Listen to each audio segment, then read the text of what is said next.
Hello everybody, good morning, Radhe Radhe. एक बार फिर से आप सबका अपने प्यारे से चैनल में मैं आपका स्वागत करता हूँ। आज हम बहुत ही शानदार सा चीज़ पढ़ने वाले हैं। आज हम लोग बिहार बोर्ड की हम लोग केमिस्ट्री का अध्ययन करने वाले हैं। बिहार बोर्ड की केमिस्ट्री का अध्ययन कहे तो हम क्लास 9 का केमिस्ट्री का अध्ययन करने वाले हैं। क्लास 9 की केमिस्ट्री का अध्ययन करने वाले हैं, ठीक है।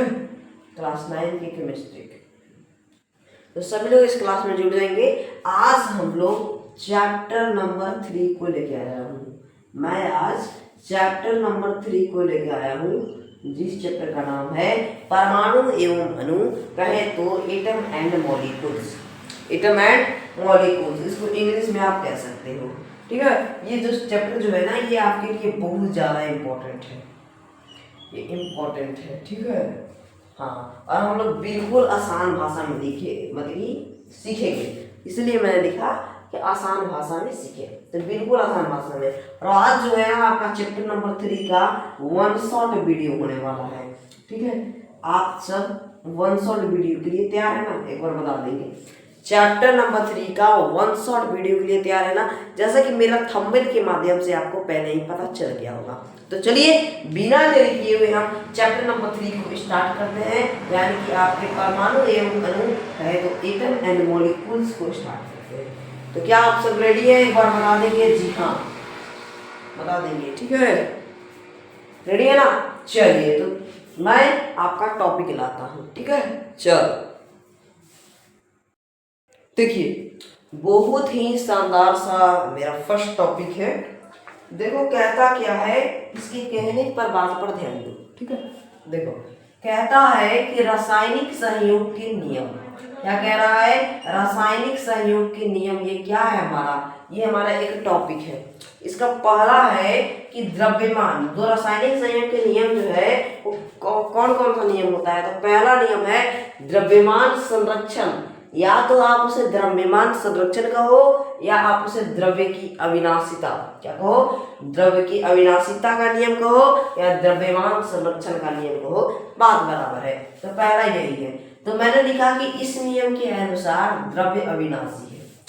इस नियम के अनुसार जो पदार्थ जो है, जो द्रव्य जो है वो अविनाशी, देखिए अविनाशी है। जो पदार्थ जो है ये अविनाशी है इस नियम के अनुसार, अर्थात द्रव्य को ना उत्पन्न किया जा सकता है। जो पदार्थ जो है, पदार्थ को ना हम उत्पन्न कर सकते हैं और ना ही नष्ट कर सकते हैं। ना ही पदार्थ को हम खत्म कर सकते हैं और ना ही उसका नया बना सकते हैं, ठीक है।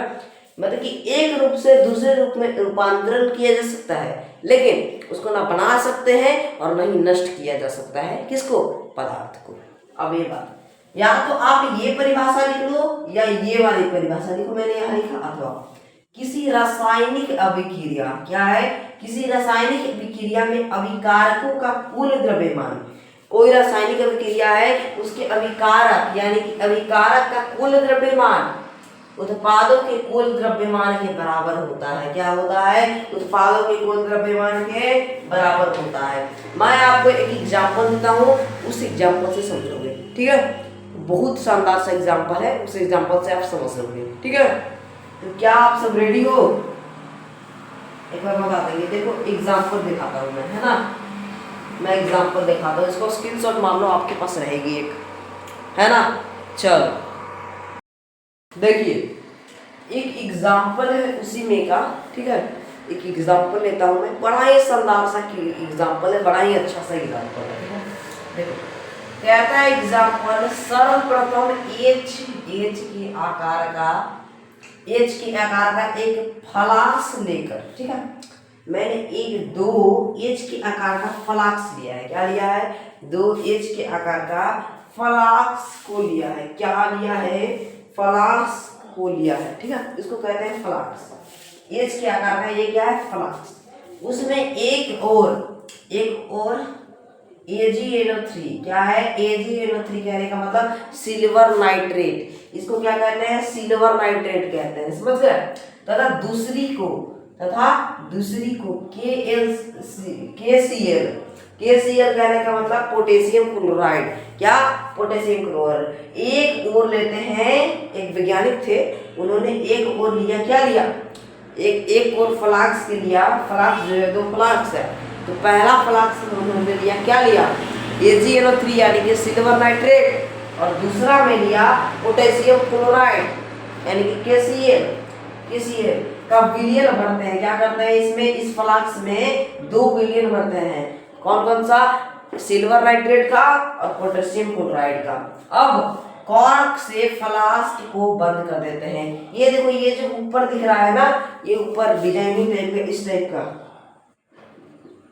इसको कहते हैं कॉर्क। इसको क्या कहते हैं? कॉर्क। तीनों ने क्या किया? फ्लास्क को कॉर्क से बंद कर दिया। ठीक है, तौलते हैं, क्या कहते हैं? वो बंद करके इसको तौल करते हैं। देखो, ये जो कॉर्क जो है, इसको फ्लास्क को कॉर्क से ढक करके, यानी कि इसमें ढक्कन लगा करके बंद करके उन्होंने उसको तौला। क्या किया? तौला। अब मान लो इन्होंने तौला, तो उसका ग्राम, उसका मतलब कि वजन, उसका भार 60 ग्राम है। कितना ग्राम है? उसका भार 60 ग्राम है। अब फ्लास्क को इस प्रकार हिलाते हैं। अब फ्लास्क को क्या करते हैं? इस प्रकार हिलाते हैं कि दोनों विलयन का भापस या दोनों विलयन का आपस में क्रिया कर देते हैं। क्या कर देते हैं? क्रिया कर देते हैं। Ag क्लोराइड यानी कि सिल्वर क्लोराइड और सिल्वर नाइट्रेट सफेद अवक्षेप बनने के बाद उपकरण को पुनः तौलते हैं तो उपकरण के द्रव्यमान में कोई परिवर्तन नहीं होता है। तो कहने का मतलब ये हुआ। अब देखो, मैं बढ़िया से समझाता हूँ। जैसे कि देखो, यहाँ पे वैज्ञानिक ने क्या लिया? 2 फ्लास्क लिया। क्या लिया मेरे दोस्त? उन्होंने 2 फ्लास्क लिया। क्या लिया? 2 फ्लास्क लिया। अब एक फ्लास्क में उन्होंने भरा एक सिल्वर नाइट्रेट और एक फ्लास्क में उन्होंने भरा, क्या भरा? Potassium chloride. उन्होंने 2 फ्लास्क में दोनों चीज भर दिए, उसको कॉर्क से बंद कर दिए। और कॉर्क से जब बंद किए, तो कॉर्क से बंद करने के बाद उन्होंने इन दोनों कॉर्क का वजन नापा। ये देखो, ये दोनों ज्वाइंट है, ये दोनों कॉर्क का क्या नापा? वजन। तो उस समय इनका वेट जो है, उन समय इनका वेट कितना था? 60 ग्राम था। कितना ग्राम था? 60 ग्राम। अब क्या करते हैं? इन दोनों को हिलाते हैं। क्या करते हैं? उससे हिलाते हैं, मतलब कि जैसे कि ये है, इसको मिक्स करते हैं, मतलब हिलाते हैं।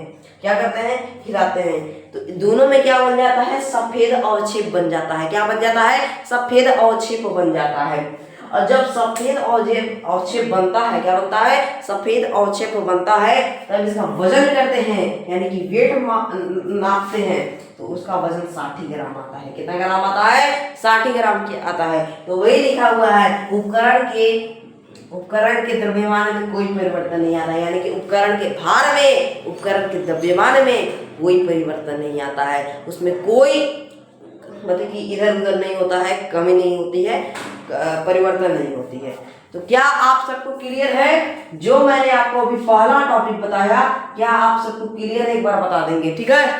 तो चलिए अगले टॉपिक की ओर हम पढ़ते हैं, ठीक है? क्या आप सब रेडी हैं? हाँ, चलिए अगला टॉपिक लेते हैं अपने आगे, मतलब कि आगे का। चलो, चलिए, तो सबसे पहले आप लोग स्क्रीनशॉट मार लोगे, ठीक है? देखो, एक टॉपिक है, ये क्या कहता है? देखो, कि डाल्टन जो है, डाल्टन एक वैज्ञानिक का नाम था, ठीक है? और डाल्टन ने ही परमाणु के बारे में बताया था। क्या बताया था? उसके बारे में भी हम पढ़ेंगे। डाल्टन का परमाणु सिद्धांत एक टॉपिक आता है, उसके बारे में भी हम लोग जानेंगे। तो पहले देखो कि डाल्टन के परमाणुवाद के आधार पर द्रव्यमान संरक्षण की व्याख्या। डाल्टन के परमाणुवाद, ठीक है? डाल्टन के परमाणुवाद के आधार पर, किसके आधार पर? डाल्टन के परमाणुवाद के आधार पर द्रव्यमान संरक्षण की व्याख्या करना है। देखो, तो प्रत्येक पदार्थ परमाणुओं से मिलकर बना होता है। कि डाल्टन साहब ने क्या कहा कि जो भी पदार्थ होता है, जितना भी इस दुनिया में पदार्थ होती है, वो सब परमाणु से मिलकर बनी होती है। किस चीज से मिलकर बनी होती है मेरे दोस्त? परमाणु से मिलकर बनी होती है, क्योंकि परमाणु अविनाशी होता है, यानी कि परमाणु के मतलब कि तोड़ नहीं सकते, ठीक है? तो डाल्टन साहब ने कहा कि परमाणु जो है, इसको हम तोड़ नहीं सकते हैं, ये अविभाज्य है, यानी कि अविनाशी है, ठीक है, इसको हम तोड़ नहीं सकते। ये किसने कहा? ये डाल्टन साहब ने कहा। लेकिन हम परमाणु को तोड़ सकते हैं। परमाणु को तोड़ा गया है कौन कौन से? 3 भाग में। कौन कौन सा? न्यूट्रॉन, प्रोटॉन और न्यूट्रॉन, ठीक है। कौन कौन सा? इलेक्ट्रॉन, प्रोटॉन और न्यूट्रॉन। इन 3 चीजों में परमाणु को डिवाइड किया गया है। लेकिन डाल्टन साहब ने कहा कि परमाणु अविनाशी है। क्या है? परमाणु अविनाशी है। उस समय डाल्टन साहब को पता नहीं था। डाल्टन साहब ने इतना ही खोज कर पाए, ठीक है। परमाणु क्या है? अविनाशी है, इसलिए पदार्थ भी अविनाशी होता है। जो अगर परमाणु अविनाशी है तो पदार्थ भी अविनाशी होगा, ठीक है। ये कौन कहा? ये डाल्टन साहब ने कहा है। ये बात आपको सबको याद रखनी है। देखो एक नोट है, आइंस्टाइन के समीकरण के अनुसार, आइंस्टाइन वैज्ञानिक को तो आप जानते होंगे, तो आइंस्टाइन के समीकरण, आइंस्टाइन का समीकरण क्या था? E बराबर mc², ये इनका समीकरण था। द्रव्यमान को ऊर्जा में या ऊर्जा को द्रव्यमान में बदला जा सकता है। द्रव्यमान को ऊर्जा में या ऊर्जा को द्रव्यमान में बदला जा सकता है, इस नियम के अनुसार, आइंस्टाइन के नियम के अनुसार। अतः द्रव्यमान संरक्षण का नियम रासायनिक अभिक्रिया में हो तो द्रव्यमान संरक्षण का नियम किस आधार पे हो?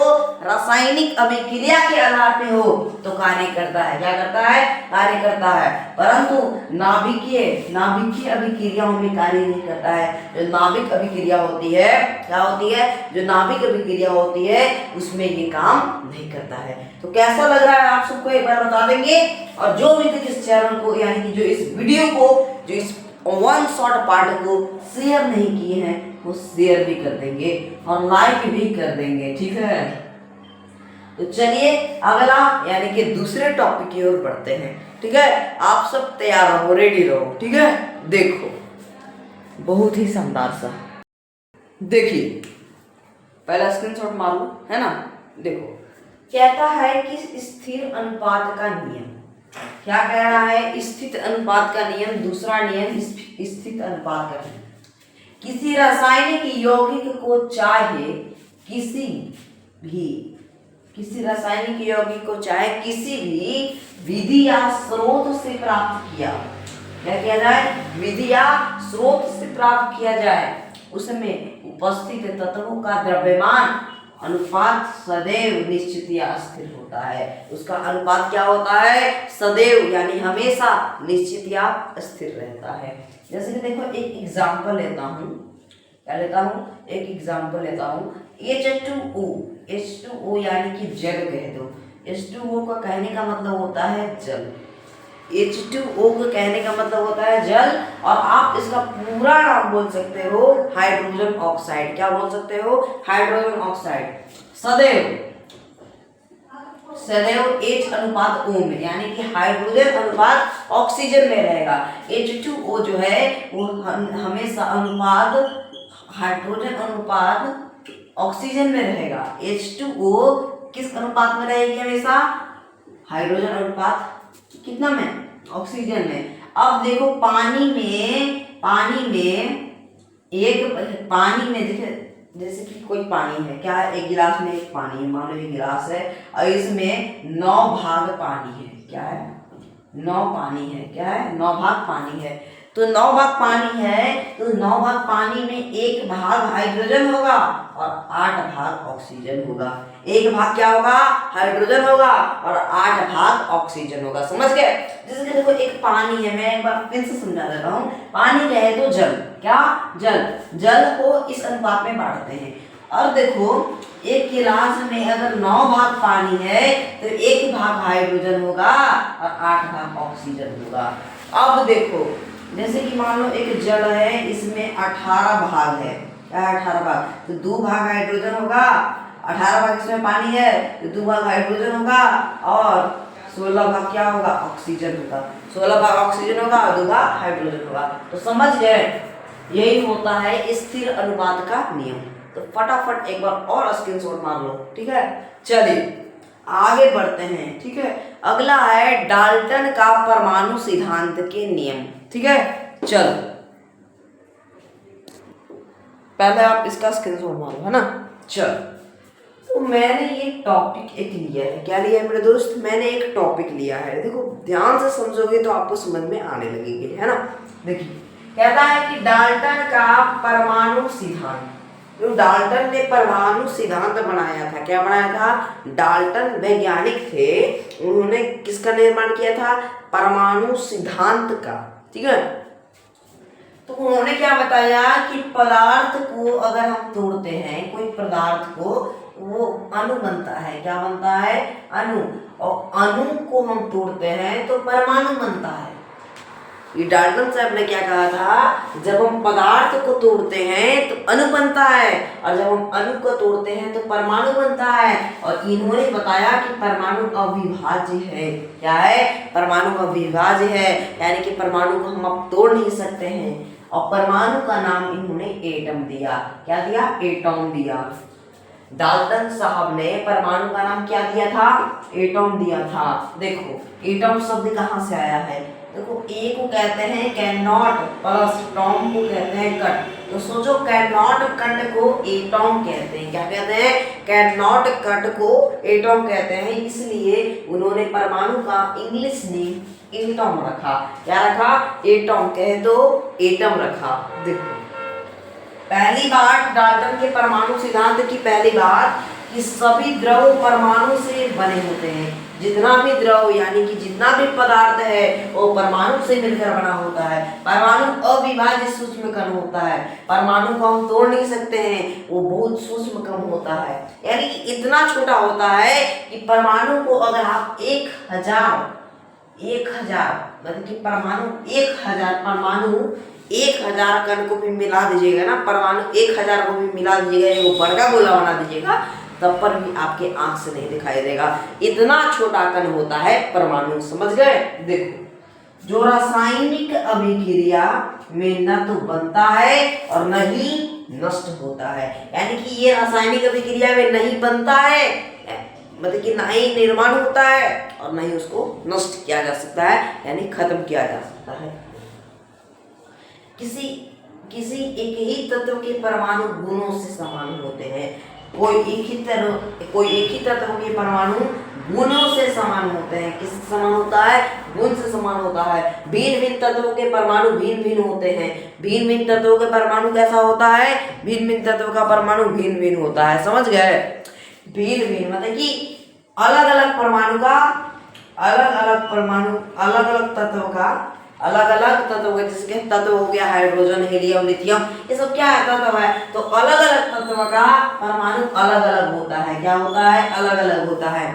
अलग अलग तत्वों के परमाणु एक निश्चित अनुपात में संयोग करके यौगिक बनाते हैं। अलग अलग तत्वों के परमाणु क्या बनाते हैं, एक निश्चित अनुपात करके एक यौगिक का बनाते हैं, क्या बनाते हैं, यौगिक का निर्माण करते हैं, बनाते हैं, ठीक है। देखो किसी यौगिक के परमाणु की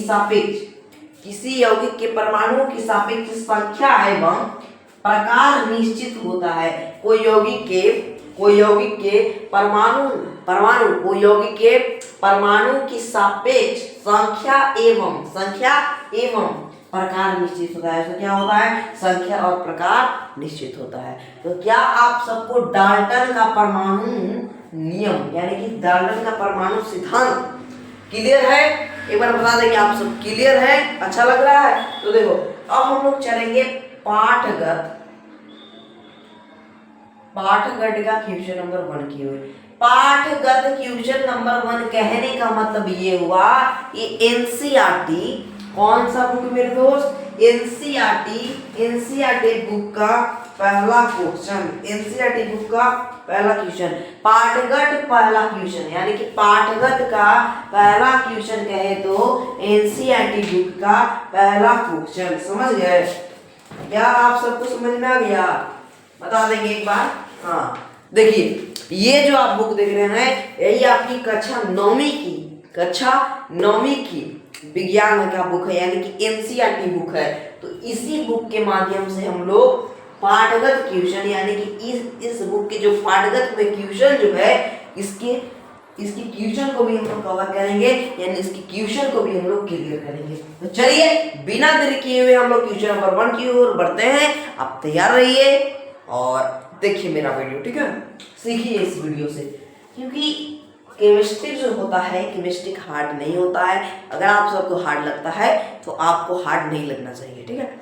हार्ड इसको मत मानिए, केमिस्ट्री हार्ड को मत मानिए, मतलब केमिस्ट्री जो है ये हार्ड नहीं होता है, ये बहुत आसान होता है, ठीक है। एक बार आप पढ़ के देखो केमिस्ट्री, ठीक है।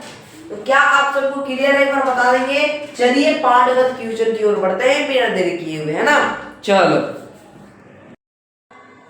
स्क्रीनशॉट ले लो पहला क्वेश्चन का, है ना। देखिए पहला क्वेश्चन कहता क्या है, बड़ा अच्छा सा क्वेश्चन है, एनसीईआरटी ने बड़ा अच्छा सा क्वेश्चन दिया है ना। देखो कहता क्या है कि एक अभिक्रिया, क्या कहता है, एक अभिक्रिया में 5.3 ग्राम Na2A मतलब कि सोडियम कार्बोनेट Na2CO3 जहां पे दिखेगा तो आप इसको सोडियम कार्बोनेट पढ़ना। मैं आपको नाम भी पढ़ना सिखाऊंगा। ये देखो ये सोडियम है, ये कार्बोनेट है, तो सोडियम कार्बोनेट हो गया। एवं 6 ग्राम, देखो 5.3 ग्राम क्या है, सोडियम कार्बोनेट, और 6 ग्राम क्या है, CH3COOH, इथेनोइक एसिड। क्या है ये, इसको कहते हैं इथेनोइक एसिड। ये जो है 6 ग्राम ये इथेनोइक एसिड है, ठीक है। अभिकृत होते हैं, क्या होते हैं, अभिकृत होते हैं। 12.2 ग्राम क्या है, कार्बन डाइऑक्साइड है, और 8.2 ग्राम, देखो 12.2 ग्राम है यहाँ, मतलब कि दूसरे साइड में, इधर दूसरे साइड में, तो 12.2 ग्राम क्या है, क्या है बता दो, कार्बन डाइऑक्साइड। 8.2 ग्राम क्या है, सोडियम इथेनोएट, क्या है, सोडियम इथेनोएट, ठीक है। 0.9 ग्राम क्या है, जल यानी H2O, ठीक है। उत्पाद के रूप में प्राप्त होते हैं। इस अभिक्रिया द्वारा दिखाइए कि परीक्षण द्रव्यमान संरक्षण के नियम के अनुरूप है। इसके द्रव्यमान संरक्षण के अनुरूप है। अब देखो इधर जो होती है इसको अभिकारक कहते हैं, और इधर जो होती है प्रतिफल यानी कि उत्पाद कहते हैं, ठीक है, समझ गए। इस साइड को हम कहेंगे उत्पाद और इस साइड को हम कहेंगे अभिकारक। अब याद हो गए। अब देखो अभिकारक वाला में है सोडियम कार्बोनेट प्लस क्या है, इथेनोइक एसिड यानी CH3COOH। एक तरफ ये हो गया, मैंने प्लस करके लिख दिया। अब देखो दूसरे तरफ यानी कि प्रतिफल के रूप में क्या है, उत्पाद के रूप में क्या है, 12.2 ग्राम क्या है, 12.2 ग्राम क्या है, 12.2 ग्राम क्या है बता दो। 12.2 ग्राम, एक मिनट, यहाँ पे 12 होगा, 12.2 ग्राम सही है, हाँ 12.2 ग्राम क्या है, एक बार बता देंगे। 12.2 ग्राम क्या है, इसको तो एकदम आसान से कहते हैं, इसको एकदम आसान है, एकदम बता दो। इस सब लोग जानते हैं कि क्या है, कार्बन डाइऑक्साइड है। क्या है, कार्बन डाइऑक्साइड कितना है, 12.2 ग्राम। सोडियम इथेनोएट, सोडियम इथेनोएट, तो इस ऐसे लिखिएगा ना, इस चीज को सोडियम इथेनोएट कहते हैं। क्या कहते हैं, सोडियम इथेनोएट कहते हैं। सोडियम इथेनोएट कितना है, 8.2 ग्राम। अब देखो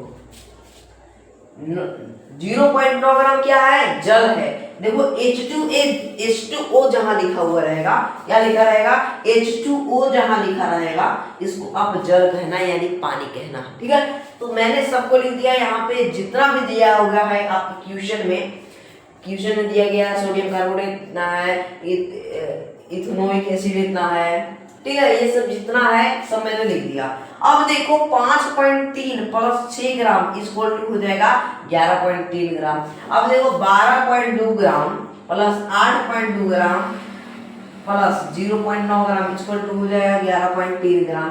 आप जोड़ के देख सकते हो, क्या करके देख सकते हो, जोड़ के देख सकते हो, ठीक है। तो दोनों में बराबर आ गया, अब देखो, अभिकारकों का द्रव्यमान बराबर उत्पादों का द्रव्यमान, यानी अभिकारक का द्रव्यमान जो है, यानी अभिकारक का जितना भार है उतना ही उत्पाद का भार है। यह परीक्षण द्रव्यमान संरक्षण के नियम के अनुरूप है। ये किसके अनुरूप है? द्रव्यमान संरक्षण के अनुरूप है। द्रव्यमान संरक्षण के नियम के अनुरूप है। किसके अनुरूप है? द्रव्यमान संरक्षण के नियम के अनुरूप है। ठीक है, तो एक बार स्क्रीनशॉट मार लो, है ना। चलिए, अब पाठगत का दूसरा क्वेश्चन भी दिया हुआ है, दूसरा क्वेश्चन को भी देख लेते हैं, यानी कि पढ़ लेते हैं। ठीक है, चलो एक मिनट, आप सब यहाँ पे ही थोड़ा सा देखेंगे, थोड़ा सा मिस्टेकिंग हुई है, क्योंकि ये सबके जोड़ेंगे तो 21 पॉइंट कुछ आएगा। देखो, एक क्वेश्चन में था यहाँ पे 2.2 ग्राम था, इसलिए यहाँ पे 2.2 ग्राम होगा। अब देखो, अब सही हो गया, सही है ना। चलिए आगे बढ़े दूसरे क्वेश्चन की ओर। ठीक है, चलो स्क्रीनशॉट ले लो पहले, है ना, ले लीजिए। देखिए, दूसरा क्वेश्चन बड़ा शानदार सा क्वेश्चन है, बड़ा अच्छा सा क्वेश्चन है। ठीक है, देखो पहले क्वेश्चन की तरह है, थोड़ा अलग है, बहुत अलग है इसमें। देखो, एक क्या है, हाइड्रोजन गैस है। देखो, हाइड्रोजन गैस, हाइड्रोजन मान लो हाइड्रोजन ही है, हाइड्रोजन व यानी कि और हाइड्रोजन और ऑक्सीजन द्रव्यमान के अनुसार 1.8। देखो, हाइड्रोजन गैस का मान 1 है और द्रव्यमान के अनुसार यानी कि हाइड्रोजन का भार है 1 और ऑक्सीजन का भार है 8। ये लिखा हुआ है कि अनुपात में संयोग करके H2O यानी जल निर्मित करें। क्या करते हैं? जल निर्मित करते हैं। तो 13 ग्राम, कितना ग्राम? 13 ग्राम H2 गैस के साथ किसके साथ? 13 ग्राम H2 गैस के साथ पूर्ण रूप से संयोग करने के लिए O2 गैस कितने द्रव्यमान की आवश्यकता होगी? O2 गैस की कितनी द्रव्यमान की? एक तरफ दिया गया है 1:8, अब H2 दिया गया है 3 और हमें एक जब 2 अनुपात है तो 1 अनुपात में है 1:8। तो एक देखो, पहला अनुपात में 1:8 और दूसरा अनुपात में 3 और हमें O2 निकालना है यानी कि ऑक्सीजन निकालना है। तो चलो एक बार देख लो, है ना। देखिए, एक मिनट, यहाँ पे 3 ग्राम है शायद, यहाँ पे 13 ग्राम हो गई, 3 ग्राम। ठीक है, 3 ग्राम है, एक जगह हमें O2 निकालना है। क्या निकालना है? O2 निकालना है। तो देखो, H2 अनुपात O2 और लिख लो बराबर में H2 अनुपात O2, यानी अभिकारक में भी सेम और उत्पाद में भी सेम। यानी अभिकारक कहे तो अभिकारक, प्रतिफल कहे तो उत्पाद। ठीक है, तो एक उत्पाद में भी सेम और प्रतिफल में भी सेम, उत्पाद में भी सेम और अभिकारक में भी सेम। देखो, अभिकारक में है 1:8 दिया हुआ है, यहाँ सबसे पहले मैंने लिख लिया। अब देखो, यहाँ पे हाइड्रोजन का मान कितना दिया हुआ है और हमें क्या निकालना है? H2O निर्मित करना है, यानी कि हमें क्या करना है? H2O निर्मित करना है। इसका मतलब ये हुआ कि हमें जल निर्मित करना है। तो 1:1 जब दिया हुआ है, H2 का मान है 3, हमने मान लिया O2 का मान x। क्या मान लिया? कोई भी चीज अगर आप मैथमेटिक्स में भी निकालते हो तो x मानते हो या y मानते हो या a मानते हो, कुछ भी मान लेते हो। तो मैंने यहाँ पे x मान लिया। अब देखो, 1:8 को हम लिख सकते हैं 1/8। मैंने आप मैथ में आपने सीखा होगा कि 1:8 जो है इसको हम बटा में भी लिख सकते हैं भैया। तो मैंने वही किया है, 1/8 लिख दिया। अब देखो, इसको भी बटा में कर दो तो 3/x हो गया। अब देखो, क्रॉस मल्टीपल हो गया। क्या हो गया? Cross multiple. x में 1 से गुना करेंगे तो x हो जाएगा और 3 में 8 से गुना करेंगे तो 24 हो जाएगा, यानी कि x बराबर आ गया 24 ग्राम। यानी O2 का मान कितना आ गया? ऑक्सीजन का मान कितना आ गया? ऑक्सीजन का मान कितना आ गया? ऑक्सीजन का मान कितना आ गया? 24 ग्राम। कितना आ गया? 24 ग्राम। क्या आप सबको क्लियर है? क्लियर है? एक बार बता दो। ठीक है, बड़ा मजा आने वाला है आज। क्लियर है? चलिए अगला यानी कि क्वेश्चन नंबर 3 में की ओर चलते हैं। 3 भी शानदार है। ठीक है,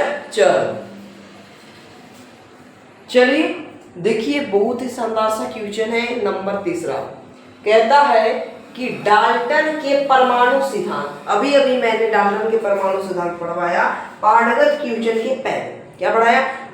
डाल्टन का परमाणु सिद्धांत। तो डाल्टन के परमाणु सिद्धांत को कौन सा अभिकृत द्रव्यमान के संरक्षण नियम का प्रमाण है? क्या है? परिमाण है। परमाणु अविभाज्य सूक्ष्म कण होते हैं। परमाणु क्या होता है? परमाणु को हम तोड़ नहीं सकते। ये किसने कहा? डाल्टन ने कहा। ये बात याद रखना, मैं ये बार बार बोल रहा हूँ, ठीक है, कि परमाणु अविभाज्य है। परमाणु अविभाज्य सूक्ष्म कण है, ठीक है। परमाणु सबसे छोटा कण है, ठीक है। देखिए, जो रासायनिक अभिक्रिया में न तो बनते हैं और न ही नष्ट होते हैं। ये मैंने पॉइंट लिखवाया था ना, तो यही इसमें लिख देना है। ये इसका उत्तर हो जाएगा, कहे तो आंसर हो जाएगा, ठीक है। चलिए, तो फटाक से इसको नोट करो, फटाक से इसको स्क्रीनशॉट मारो। तो चलिए बिना देरी किए हुए हम लोग क्वेश्चन नंबर 4 की ओर बढ़ते हैं। क्वेश्चन नंबर 4 की ओर बढ़ते हैं। क्या आप सब रेडी हैं? एक बार बता देंगे कमेंट करके, ठीक है? क्या आप सब कमेंट करके हमें बता देंगे? जी हाँ। चलिए अगला प्रश्न लेते हैं, यानी कि चौथा प्रश्न लेते हैं। चलिए स्क्रीनशॉट एक बार मार लो, ठीक है।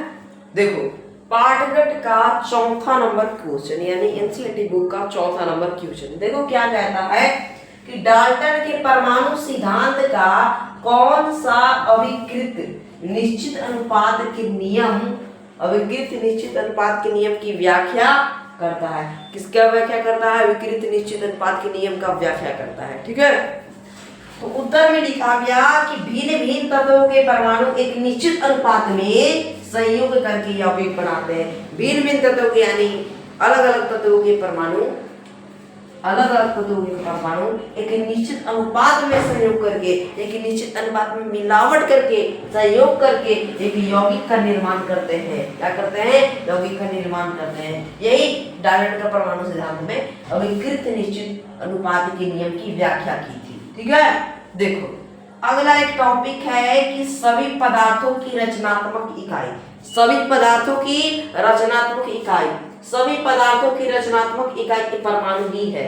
सभी पदार्थों की एक बात आप लोग नोट कर लेना कि जितना भी पदार्थ है, सभी पदार्थों का रचनात्मक इकाई परमाणु ही होता है। क्या होता है? परमाणु होता है। अर्थात सभी पदार्थों की, सभी पदार्थ परमाणु से मिलकर बने होते हैं। सभी पदार्थ किससे मिलकर बने होते हैं? मेरे दोस्त, जितना भी पदार्थ है वो सब परमाणु से मिलकर बना होता है। किससे मिलकर बना होता है? परमाणु से मिलकर बना होता है। क्या सभी को क्लियर है? क्लियर है? तो चलिए एक नए टॉपिक की ओर बढ़ते हैं। कहे तो नया टॉपिक परमाणु का आकार, यानी कि परमाणु का साइज के बारे में हम लोग जानेंगे। किसके बारे में जानेंगे? परमाणु के साइज के बारे में जानेंगे। तो चलो देख लो, ठीक है। एक बार स्क्रीनशॉट मार लो, ठीक है। चलिए स्क्रीनशॉट मार लीजिए, है ना। देखिए कहता है परमाणु का आकार, यानी कि एटॉम का साइज। इंग्लिश में लिख लो एटॉम साइज। क्या लिख लोगे? एटॉम साइज, ये लिख लो, ठीक है। इंग्लिश में लिख लो एटॉम साइज। परमाणु का आकार कहे तो एटॉम साइज। देखो 1 नैनोमीटर बराबर, 1 नैनोमीटर बराबर होता है 10 की पावर -9 मीटर। 10 की पावर -9 मीटर। सोचो इतना छोटा नैनोमीटर होता है। इतना छोटा नैनोमीटर होता है, ठीक है। जब इतना छोटा नैनोमीटर होता है इतना, तो आप परमाणु को क्या देख पाइएगा, ठीक है। कितना है? 10 की पावर -9 मीटर। सोचो माइनस में, है ना। अब 1 मीटर बराबर होता है 10 की पावर 9 नैनोमीटर। 1 मीटर बराबर 10 की पावर 9 नैनोमीटर, और नैनोमीटर 1 नैनोमीटर बराबर 10 की पावर -9 मीटर, ठीक है। एक देखो पदार्थ ले लेते हैं त्रिज्या, यानी कि त्रिज्या हम मीटर में लेते हैं, और एक जगह त्रिज्या हम नैनोमीटर में लेते हैं, यानी तीन टेबल बनाते हैं। पहला पदार्थ हम लेते हैं हाइड्रोजन को। हाइड्रोजन की त्रिज्या किसमें? मीटर में होती है 10 की पावर -9, और देखो और किसकी? नैनोमीटर में होती है 0.1। कितना? 0.1। देखिए H2O यानी कि जल, इसकी मीटर में होती है त्रिज्या 10 की पावर -9, और इसकी होती है एनएम में त्रिज्या, एनएम यानी कि नैनोमीटर में त्रिज्या 1। अब देखो Hb यानी हीमोग्लोबिन, ठीक है, इसकी मीटर में होती है त्रिज्या 10 की पावर -9, 10 की पावर -8 और इसकी नैनोमीटर में होती है 10। अब देखो रेत के कण यानी कि बालू के कण, इसकी होती है मीटर में त्रिज्या कितनी होती है 10 की पावर -4 और इसकी होती है एनएम में यानी कि नैनोमीटर में कितनी होती है बता देंगे एक बार, आप सब बता दीजिए। 1 लाख। कितनी हो जाएगी 1 लाख। चींटी की होती है त्रिज्या मीटर में कितनी होती है, त्रिज्या मतलब उसका आकार, ठीक है, उसकी कितनी है 10 की पावर -2 और नैनोमीटर में जोड़िएगा तो 1 लाख, 1 करोड़, 1 करोड़, 1 करोड़, 1 करोड़, 1 करोड़ कितना होता है, कितना होता है 1 करोड़ इसका नैनोमीटर में इसका होता है। 1 करोड़ में नैनोमीटर इसकी त्रिज्या होती है। तो सोचिए चींटी बहुत छोटी होती है, चींटी आप देखे ना, चींटी बहुत छोटी होती है, उसका 1 करोड़ नैनोमीटर साइज होता है, उसका 1 करोड़ नैनोमीटर त्रिज्या होती है। सोचिए अगर तरबूज इतना बड़ा होता है ना, तरबूज इतना बड़ा, इसको हम लोग खाते हैं, उसकी होती है मीटर में 10 के पावर -1 और इसकी नैनोमीटर में होती है 10 करोड़ होती है। कितनी होती है, इसकी 10 करोड़ होती है नैनोमीटर में। तो क्या आप सबको क्लियर है? परमाणु का आकार बहुत ही शानदार सा टॉपिक था, एक बार स्क्रीनशॉट मार लो, ठीक है, फटाफट स्क्रीनशॉट मारेंगे। चलिए आगे बढ़ते हैं, चलिए देखिए, है ना। अब देखो प्रतीक के बारे में जानते हैं, यानी कि सिंबल के बारे में जानते हैं।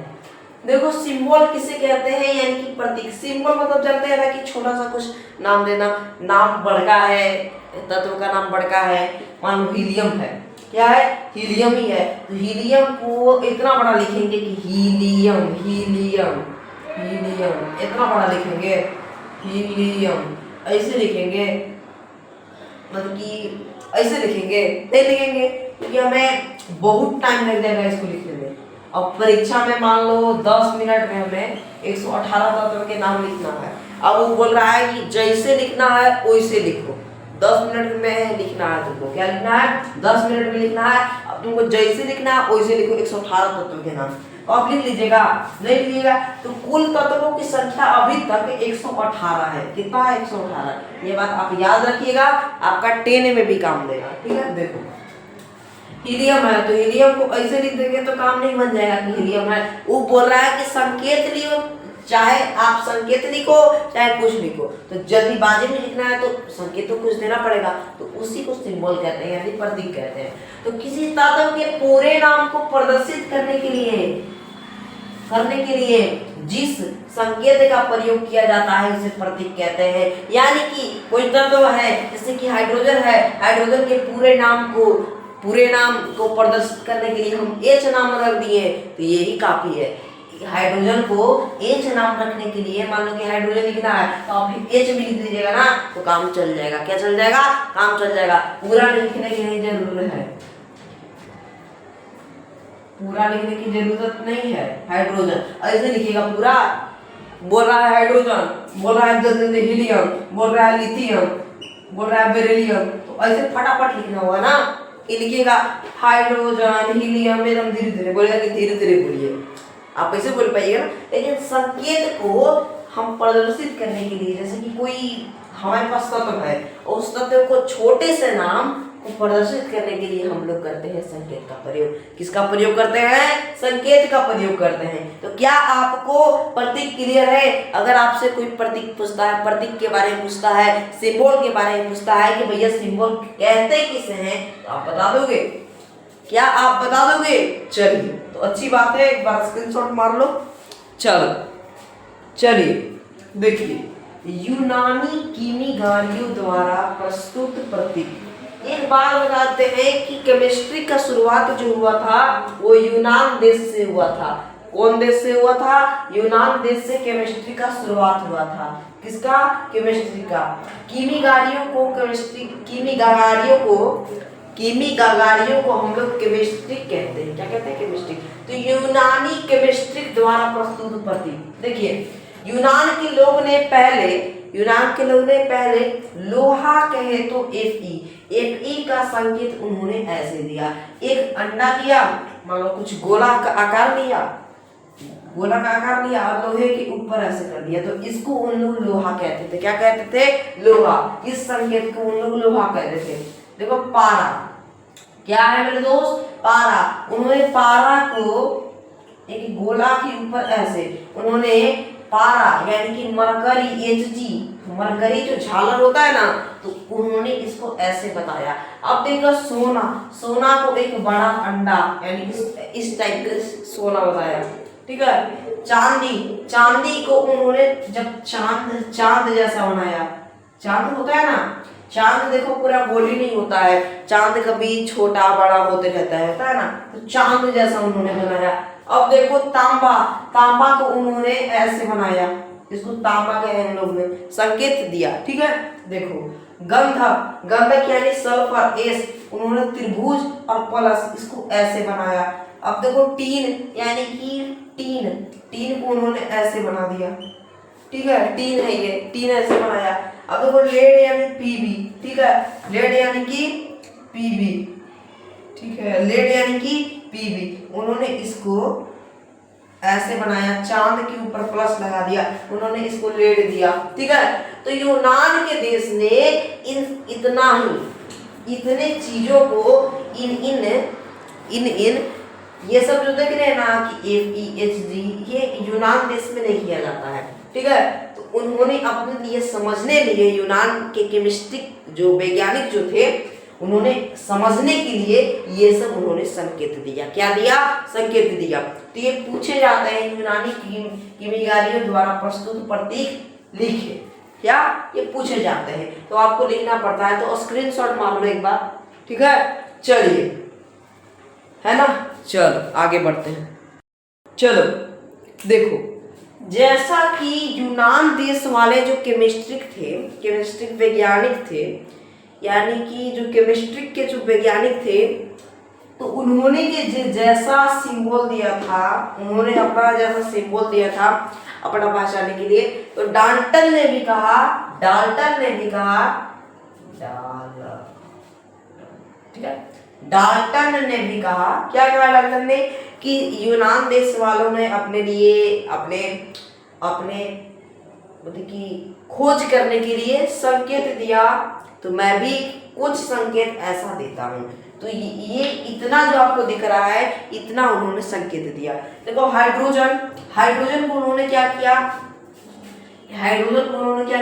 एक गोला सा लिया और गोला में ऐसे कर दिया, तो कहा कि ये हाइड्रोजन है। अब देखो ऑक्सीजन को केवल बस कॉपर को अंदर C लिख दिया। अब देखो मरकरी यानी Hg मरकरी को ऐसे देखिए ऐसा कर दिया। ठीक है। अब Au यानी Au को ऐसा करें, यानी कि गोल्ड को ऐसा लिखा, गोल्ड है तो G हो गया। ठीक है। अब देखो H2O यानी कि जल पानी को ऐसे लिखा। ठीक है।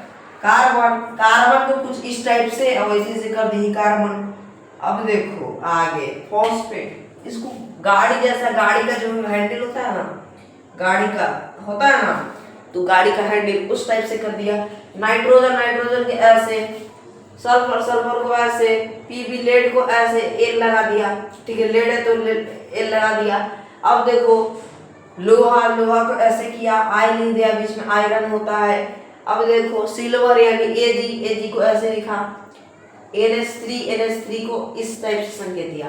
तो डाल्टन ने भी अपने तरीके से अपने पहचानने के लिए, अपने आविष्कार करने के लिए ऐसा नाम दिए। क्या दिए? ऐसा उन्होंने नाम दिया। तो फटाफट स्क्रीनशॉट मार लो। ठीक है, चलिए आगे बढ़ते हैं। आगे मैं जो टॉपिक बताने वाला हूँ वो आपका BSc यानी कि क्लास 6 से लेके BSc तक काम देने वाला है। वो क्लास 6 से लेके क्लास BSc तक भी देख सकते हैं, यानी ग्रेजुएशन तक भी देख सकते हैं। ठीक है, तो स्क्रीनशॉट मार लो। चलो आगे बढ़ते हैं, यानी कि जो मैंने अभी आपको ये बात बताई उसकी ओर बढ़ते हैं। ठीक है, चलो रेडी है ना आप सब? बिल्कुल। चलिए चलिए देखिए, तो ये मैंने अभी आपको बताया ना कि आधुनिक प्रतीक जो है, ठीक है, ये अगला टॉपिक है, यानी कि हमारा केमिस्ट्री का इस चैप्टर का टॉपिक है। देखो मैंने अभी अभी आपको बताया कि ये बीएससी टू 6 यानी कि 6 से लेकर के बीएससी के बच्चे को इतना कंठस्थ होना चाहिए, यानी कि जो बीएससी में जो केमिस्ट्री से कर रहे हैं, जो बीएससी केमिस्ट्री से कर रहे हैं, उनके लिए ये बहुत जरूरी है। ठीक है, देखो तो ये प्रकर, ये जो दिख रहा है इसको हम कहते हैं परमाणु क्रमांक। क्या कहते हैं? इसको हम कहते हैं परमाणु क्रमांक। इसको हम प्रतीक कहते हैं यानी सिंबल कहते हैं। इसको तत्व यानी कि एलिमेंट कहते हैं। परमाणु द्रव्यमान यानी कि परमाणु का भार, परमाणु द्रव्यमान यानी कि परमाणु का भार कहे तो मास या एटॉमिक मास, इसको एटॉमिक मास कह सकते हो और इसको एटॉमिक नंबर कह सकते हो। कंठस्थ। चलो देखो बहुत अच्छा सा है ना। देखो पहले 1 क्या है? परमाणु यानी कि एटॉमिक नंबर क्या है? एटॉमिक नंबर 1 किसका होता है? हाइड्रोजन का होता है। हाइड्रोजन का संकेत H होता है। हाइड्रोजन का संकेत क्या होता है मेरे दोस्त? हाइड्रोजन का संकेत H होता है। कंठस्थ। हाइड्रोजन का संकेत क्या होता है? हाइड्रोजन का संकेत क्या होता है? H होता है। इसका परमाणु द्रव्यमान पूछेगा तो क्या बताओगे? 1 बताओगे। अगला 2 एटॉमिक नंबर 2, इसको कहते हैं हीलियम, इसको हीलियम कहते हैं। हीलियम का संकेत होता है He, इसका परमाणु द्रव्यमान है 4। ठीक है, देखो अगला है 6, परमाणु क्रमांक 6। ठीक है, परमाणु क्रमांक 6 यानी कि कार्बन, कार्बन का संकेत होता है C, इसका परमाणु द्रव्यमान 12। देखो इतना जो है, इतना आपको याद करनी पड़ती है, याद करोगे तभी आपका आगे बढ़ोगे। ठीक है, देखो अगला परमाणु क्रमांक 7 यानी कि नाइट्रोजन। नाइट्रोजन का प्रतीक क्या है यानी सिंबल क्या है? इन, इसका परमाणु द्रव्यमान 14। नाइट्रोजन का परमाणु द्रव्यमान कितना होता है? 14। परमाणु क्रमांक कितना है? 8 है। परमाणु क्रमांक कितना है मेरे दोस्त? 8 है। कितना है? परमाणु क्रमांक 8 है। 8 यानी कि ऑक्सीजन, ऑक्सीजन का संकेत होता है O, इसका परमाणु द्रव्यमान 16। तो क्या आपको 8 तक कंप्लीट है? के गो 1 2 3 4 5 कंठस्थ है ना। चलो देखो परमाणु क्रमांक 9 यानी कि फ्लोरीन। क्या है? फ्लोरीन, फ्लोरीन का संकेत होता है 1, इसका परमाणु द्रव्यमान होता है 19। देखो परमाणु क्रमांक है 11 यानी कि सोडियम, सोडियम का संकेत होता है Na, इसको कहते हैं हम, इसका होता है परमाणु द्रव्यमान 23। ठीक है, देखिए परमाणु क्रमांक है 12। परमाणु क्रमांक कितना है? 12। परमाणु क्रमांक 12 यानी कि मैग्नीशियम, मैग्नीशियम को संकेत क्या कहते हैं? Mg होता है। मैग्नीशियम का संकेत Mg, तो इसका एटॉमिक यानी कि इसका एटॉमिक मास कहे तो परमाणु द्रव्यमान क्या हो जाएगा? 24। मैग्नीशियम का परमाणु द्रव्यमान क्या होता है? 24 होता है। क्लियर? देखिए परमाणु क्रमांक है 13, प्रतीक परमाणु क्रमांक कितना है? 13 यानी कि एल्युमिनियम, एल्युमिनियम का प्रतीक होता है Al, एल्युमिनियम का प्रतीक क्या होता है? Al होता है। इसका परमाणु द्रव्यमान होता है 27, इसका परमाणु द्रव्यमान क्या होता है? 27। अगला है परमाणु क्रमांक 15। कितना है? 15 यानी कि फास्फोरस। 15 को क्या कहते हैं? फास्फोरस। फास्फोरस का संकेत होता है P, फास्फोरस का संकेत क्या होता है? P, इसका परमाणु द्रव्यमान होगा 31। क्या होगा? 31। देखिए अगला है परमाणु क्रमांक 16।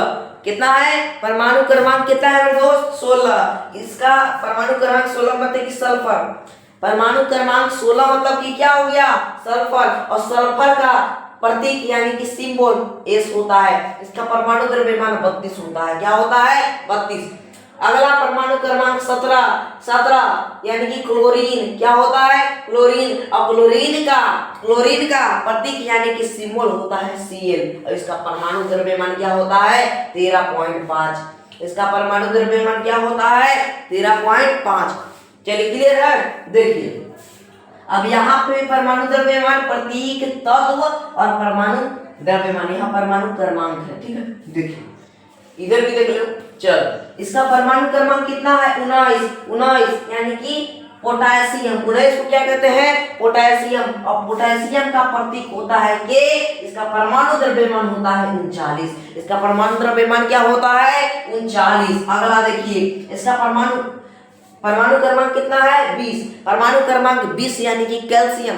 परमाणु क्रमांक 20 यानी कि कैल्शियम। और कैल्शियम का प्रतीक होता है Ca। कैल्शियम का प्रतीक क्या होता है? Ca। इसका परमाणु द्रव्यमान 40। इसका परमाणु द्रव्यमान 40। देखो अगला है 24। परमाणु क्रमांक कितना है? 24। 24 यानी कि होता है क्रोमियम। 24 मतलब क्रोमियम। और क्रोमियम का प्रतीक होता है Cr। क्रोमियम का प्रतीक क्या होता है मेरे दोस्त? Cr होता है। और इसका परमाणु द्रव्यमान 52 होता है। इसका परमाणु द्रव्यमान क्या होता है? 52 होता है। आगे देखो, अगला परमाणु क्रमांक 26। अगला कितना है? 26 है। परमाणु क्रमांक अगला कितना है मेरे दोस्त? 26 है। कितना है? 26। 26 यानी कि आयरन यानी लोहा। आयरन को क्या कहते हैं? लोहा। लोहा का प्रतीक होता है Fe। क्या होता है? Fe। इसका परमाणु द्रव्यमान होगा 56। इसका परमाणु द्रव्यमान क्या होगा? 56। आगे देख लो, अगला परमाणु क्रमांक 27। 27 यानी कि कोबाल्ट। और कोबाल्ट का प्रतीक हो जाएगा मेरे दोस्त CO। कोबाल्ट का प्रतीक क्या हो जाएगा? CO। इसका परमाणु द्रव्यमान है 59। इसका परमाणु द्रव्यमान क्या है? 59। देखिए अगला है परमाणु क्रमांक 29। 29 यानी कि कॉपर। 29 मतलब क्या हो गया? कॉपर। और कॉपर का प्रतीक यानी कि सिंबल कहे तो क्या हो जाएगा? Cu। और इसका परमाणु द्रव्यमान होता है 63.5 यानी कि 63.5। क्या होगा? 63.5। देखो अगला है परमाणु क्रमांक 30। 30 यानी कि जिंक कहे। क्या? जिंक। और जिंक का प्रतीक होता है Zn। Zn। इसका परमाणु द्रव्यमान होता है 65.5 यानी कि 65.5। 65.5। क्लियर है? चलो देखो अगला है परमाणु क्रमांक 35 यानी ब्रोमीन।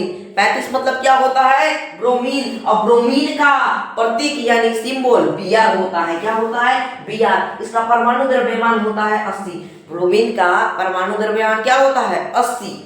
आगे देखो, ठीक है? चलो अगला परमाणु क्रमांक 47। 47 यानी Ag। क्या? Ag। 47 मतलब Ag। Ag इसका संकेत है। Ag किसका संकेत है? सिल्वर का संकेत होता है Ag। सिल्वर का संकेत होता है Ag। और इसका परमाणु द्रव्यमान हो जाएगा 108। क्या हो जाएगा? 108। अगला है परमाणु क्रमांक 51। क्या होता है? 51। 51 को क्या कहते हैं? एंटीमनी कहते हैं। और एंटीमनी का प्रतीक होता है Sb। क्या होता है? एंटीमनी का प्रतीक क्या होता है? Sb होता है। और इसका परमाणु द्रव्यमान होता है 122। क्या होता है? 122। क्लियर है? एक बार बता देंगे। क्लियर? चलिए आगे देखते हैं ना। अगला है परमाणु क्रमांक 56। क्या है? 56। क्या है? अगला परमाणु क्रमांक 56। 56 यानी कि बेरियम। बेरियम का प्रतीक होता है Ba। और इसका परमाणु द्रव्यमान होता है 137। इसका परमाणु द्रव्यमान क्या होता है? 37। अगर आपसे कोई पूछता है कि बेरियम का भैया आप बता दीजिए परमाणु द्रव्यमान, तो क्या बताओगे? बेरियम का परमाणु द्रव्यमान क्या बताओगे आप? 137 बताओगे। ठीक है? चलो आगे बढ़ते हैं। अगला है परमाणु क्रमांक 78। कितना है? 78 यानी कि प्लैटिनम। 78 यानी कि प्लैटिनम। और प्लैटिनम का प्रतीक होता है Pt। प्लैटिनम का प्रतीक क्या होता है मेरे दोस्त? Pt। और Pt का यानी कि प्लैटिनम का परमाणु द्रव्यमान क्या है? तो 195। क्या होगा? 195। आगे देखो 79। 79 यानी गोल्ड। और गोल्ड का प्रतीक होता है Au यानी सोना का प्रतीक होता है Au। याद रखना ये, ठीक है? इसका परमाणु द्रव्यमान हो जाएगा 197। अब देखो अगला परमाणु क्रमांक है 80 यानी कि मरकरी। जो झालर होता है ना, झालर, इसका संकेत होता है Hg। क्या होता है? Hg। और इसका परमाणु द्रव्यमान होता है 200। क्या होता है? 200। चलो इधर देखो अगला है परमाणु क्रमांक 82। क्या है? 82 यानी कि लेड कहे तो Pb। क्या? Pb। और इसका परमाणु द्रव्यमान होता है 207। क्या होता है? 207। क्लियर है? चलिए देखिए अगला है परमाणु क्रमांक 88। 88 यानी कि रेडियम, और रेडियम का प्रतीक कहे तो सिंबल होता है Ra। इसका होता है परमाणु द्रव्यमान 226। आगे देखिए, अगला है 92। परमाणु क्रमांक कितना है? 92। इसको कहते हैं यूरेनियम। क्या कहते हैं? यूरेनियम। इसको क्या कहते हैं? 92 को यूरेनियम। परमाणु क्रमांक जिसका 92 है, परमाणु क्रमांक जिसका 92 है, परमाणु क्रमांक जिसका 92 है, उसको हम कहते हैं यूरेनियम। और यूरेनियम का किसका? यूरेनियम का प्रतीक होता है U, और इसका परमाणु द्रव्यमान होता है 238। क्लियर है? एक बार स्क्रीनशॉट मार लो।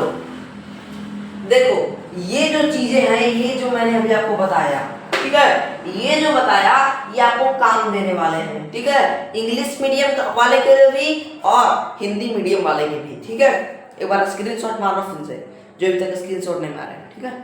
बहुत अच्छा सा टॉपिक है ये, ठीक है, तो सबको याद होना चाहिए। मैं आपको क्लास 10th में पूछूंगा, ये कब पूछेगा? क्लास 10th में पूछूंगा, ठीक है, ये क्लास 10th में आपसे पूछा जाएगा,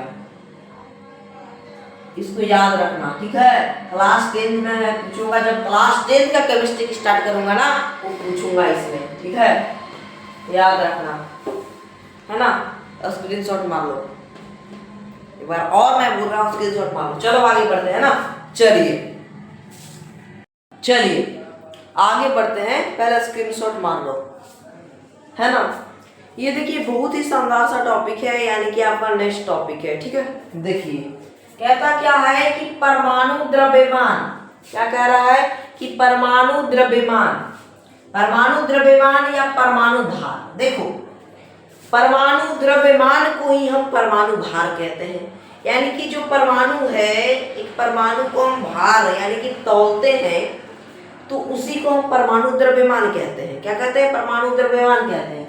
तो ये कई जगह ट्यूशन पूछता है, और ये ऐसे आपको टॉपिक भी पढ़ना है कि परमाणु द्रव्यमान क्या है, यानी कि परमाणु भार क्या है। तो मैंने लिखा कि किसी तत्व का परमाणु, क्या कह रहा है कि किसी तत्व का परमाणु भार, यानी कि कोई तत्व है, मान लो हाइड्रोजन है, हाइड्रोजन का परमाणु भार, किसका भार? हाइड्रोजन का परमाणु भार वह संख्या है जो यह बताती है कि उस तत्व का परमाणु, C12 के, किसके? C12 के एक परमाणु के 1/12वें भाग की कितने गुना राशि है, कितने गुना राशि है, उसके कितने गुना राशि है। देखो परमाणु द्रव्यमान कहे तो परमाणु भार, किसी तत्व का परमाणु भार वह संख्या है, कोई तत्व का परमाणु भार, जैसे कि कोई हाइड्रोजन है, हाइड्रोजन का परमाणु भार वह संख्या है, मतलब कि वैसा संख्या है उसका परमाणु भार, ठीक है, वैसा संख्या है जो बताता है, वो वैसा संख्या है जो में कि बताता है कि तत्व का परमाणु भार C12 के, ठीक है, C12 के परमाणु वह बताता है कि जो C12 का परमाणु है उसके C12 में के 1/12 भाग, देखो C में 12 भाग है, ठीक है, और C में 12 भाग जो है, तो C के 1/12 भाग, C में कोई 1/12 भाग है, तो C/1/12वें भाग, ठीक है, C के एक परमाणु के 1/12वें भाग के कितने गुना राशि है, ठीक है, कितने गुना राशि है, इसको हम क्या कहते हैं? परमाणु द्रव्यमान कहते हैं। एक बार देख लो कि परमाणु भार द्रव्यमान संख्या के समरूप होता है, ठीक है। चलो क्लियर है आपका ये टॉपिक अगर आपसे कुछ पूछता है तो ये कर लोगे ना, चलिए अच्छी बात है।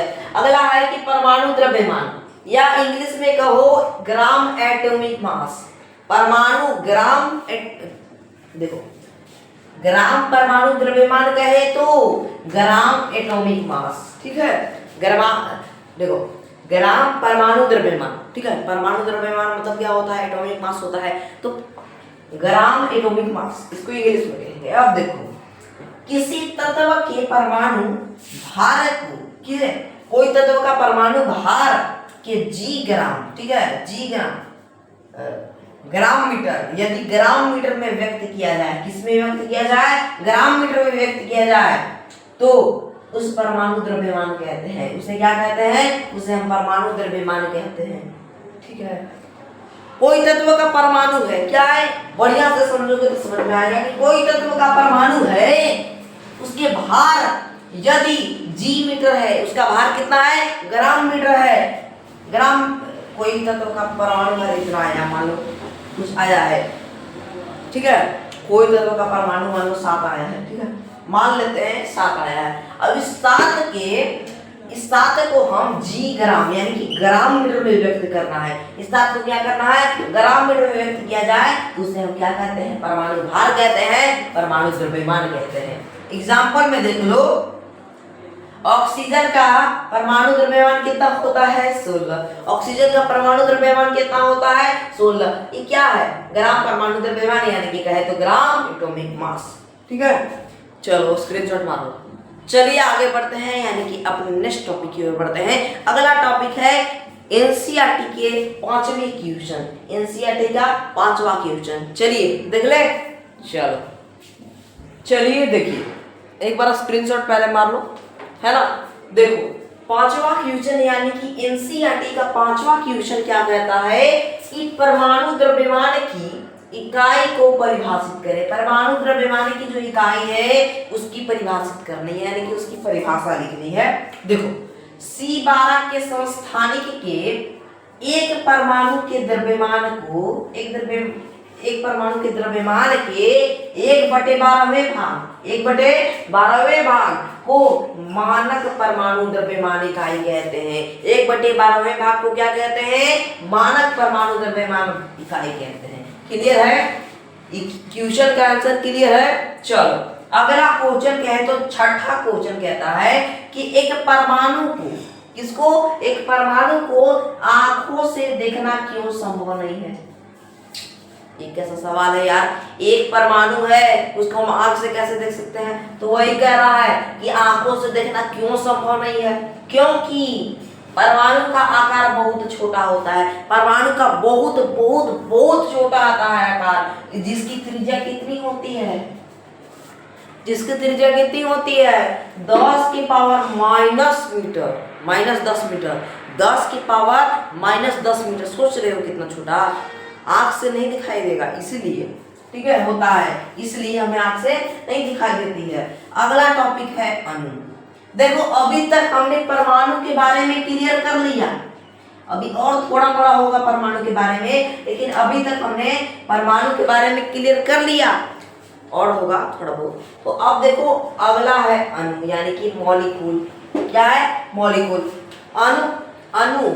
अणु किसी यौगिक का वह सूक्ष्म कण है, अणु किसी यौगिक का वह सूक्ष्म कण है, यानी कि छोटा से छोटा कण है जो स्वतंत्र अवस्था में रहता है।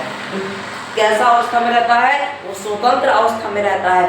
अणु जो है वो स्वतंत्र अवस्था में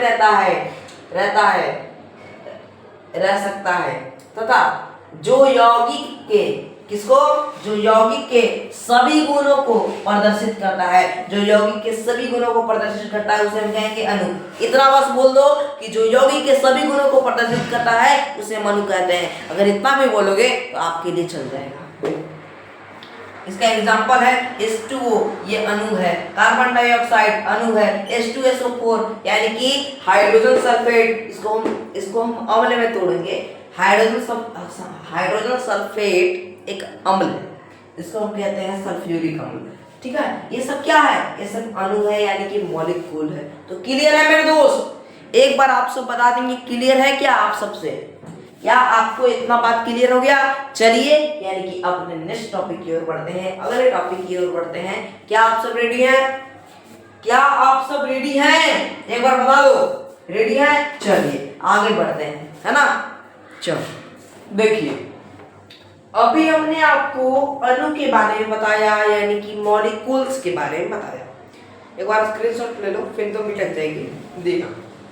देखिए कहता क्या है कि तत्वों के अणु, तत्व का अणु भी होता है। तत्व जैसे कि है, ये तत्व है यहाँ और इसका अणु होता है। ठीक है, किसी तत्व के अणु एक ही प्रकार के परमाणुओं से मिलकर बना होता है। कोई तत्व का अणु, कोई भी तत्व का अणु उसके एक ही प्रकार के परमाणुओं से मिलकर बना होता है। जैसा कि हीलियम हो गया, आर्गन हो गया, ऑक्सीजन हो गया, ऑक्सीजन यानी O2, O3 हो गया, O3 को कहते हैं ओजेन, नाइट्रोजन हो गया, ठीक है, क्लोरीन हो गया, etc। ये सब क्या है? ये सब तत्वों के अणु हैं। जैसे कि मैंने यहाँ पे कुछ तत्व लिखा है, उसके अणु लिखा है, उसका परमाणुकता लिखा है, परमाणुकता, ठीक है, परमाणुकता। देखो हीलियम यानी कि इसका अणु होता है He का परमाणुकता होता है 1।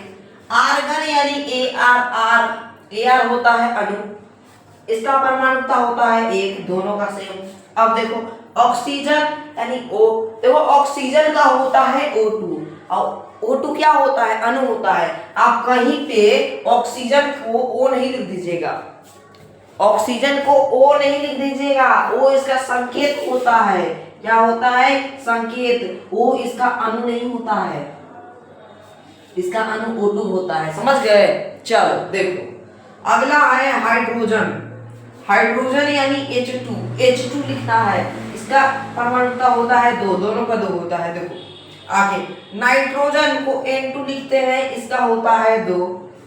अगला है ओजोन, ठीक है, ओजोन यानी कि O3 हो जाएगा, इसका हो जाएगा 3, इसका परमाणुकता क्या हो जाएगा? 3। आगे है फास्फोरस। फास्फोरस को लिखते हैं P4 से। क्या से लिखते हैं? P4। क्या से लिखते हैं मेरे दोस्त? P4। इसका होता है परमाणुकता 4। देखो अगर आप यहाँ पे समझ रहे होंगे कि ये परमाणुकता क्या है, देखो हीलियम यहाँ पे के गो है? एगो है, इसलिए यहाँ पे 1 लिखाया। आर्गन के गो है? एगो है, 1 लिखाया। ऑक्सीजन के गो है? 2 गो है, तो 2 लिखाया। हाइड्रोजन के गो है? 2 गो है, तो 2 लिखाया। नाइट्रोजन के गो है? 2 गो है, तो 2 लिखाया।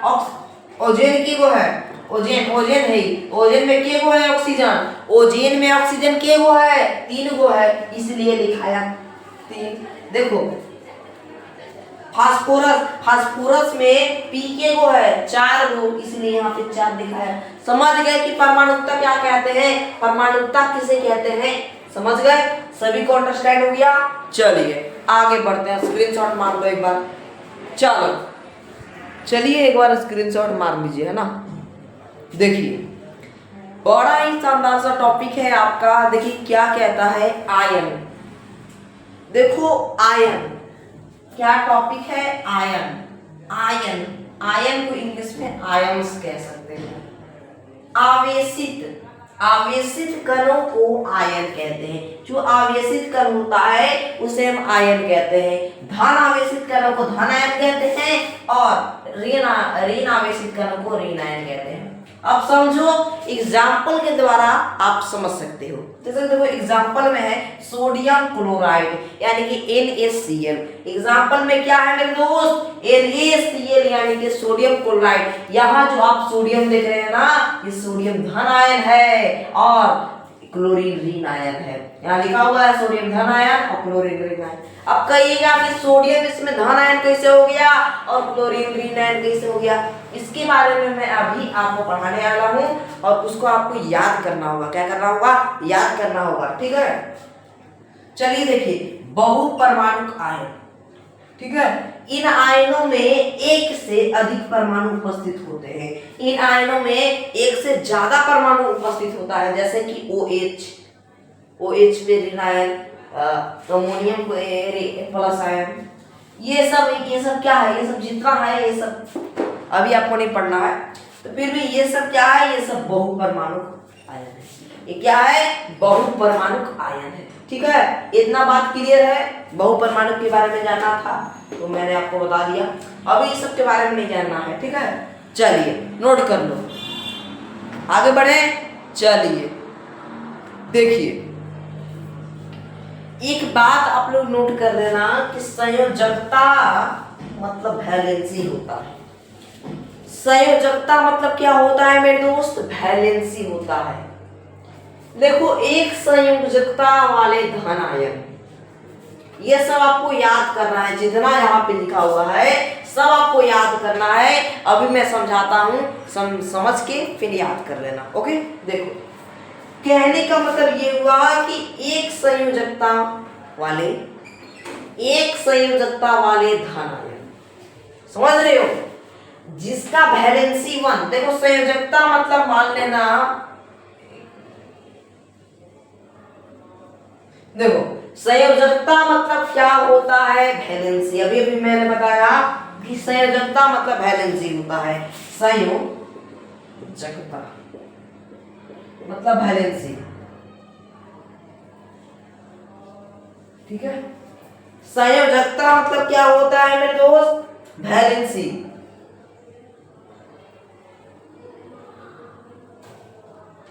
ठीक है, संयोजकता मतलब होता है वैलेंसी, ये याद है आपको, ये याद हो गया। देखो जब कोई पूछता है कि संयोजकता का इंग्लिश नेम होता है वैलेंसी, देखो ये सब आपको याद करना है, धन आयन है, ऋण आयन है, ठीक। देखो एक संयोजकता वाले धन आयन, क्या कह रहा है ये, एक संयोजकता वाले धन आयन, यानी कि जिसका संयोजकता मतलब कि जिसका वैलेंसी 1 होता है, जिसका वैलेंसी 1 होता है वो धन आयन, वैसा धन आयन। जिसका वैलेंसी 1 होता है, जिसका वैलेंसी 1 होता है वो धन आयन, ठीक है।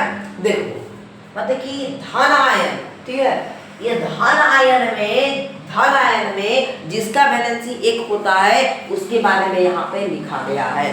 अब क्या लिखा गया है पढ़ो, क्या है, सोडियम, क्या है, सोडियम। सोडियम का वैलेंसी 1 होता है, इसलिए इस पर 1 प्लस हो गया।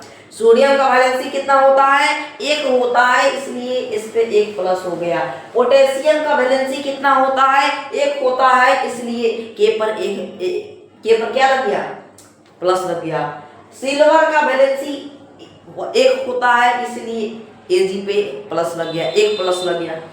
कॉपर का वैलेंसी 1 होता है, इसलिए Cu पर 1 प्लस लग गया। हाइड्रोजन का वैलेंसी 1 होता है, इसीलिए 1 मिनट, हाँ, हाइड्रोजन का वैलेंसी 1 होता है, इसीलिए प्लस इस पे 1 लग गया।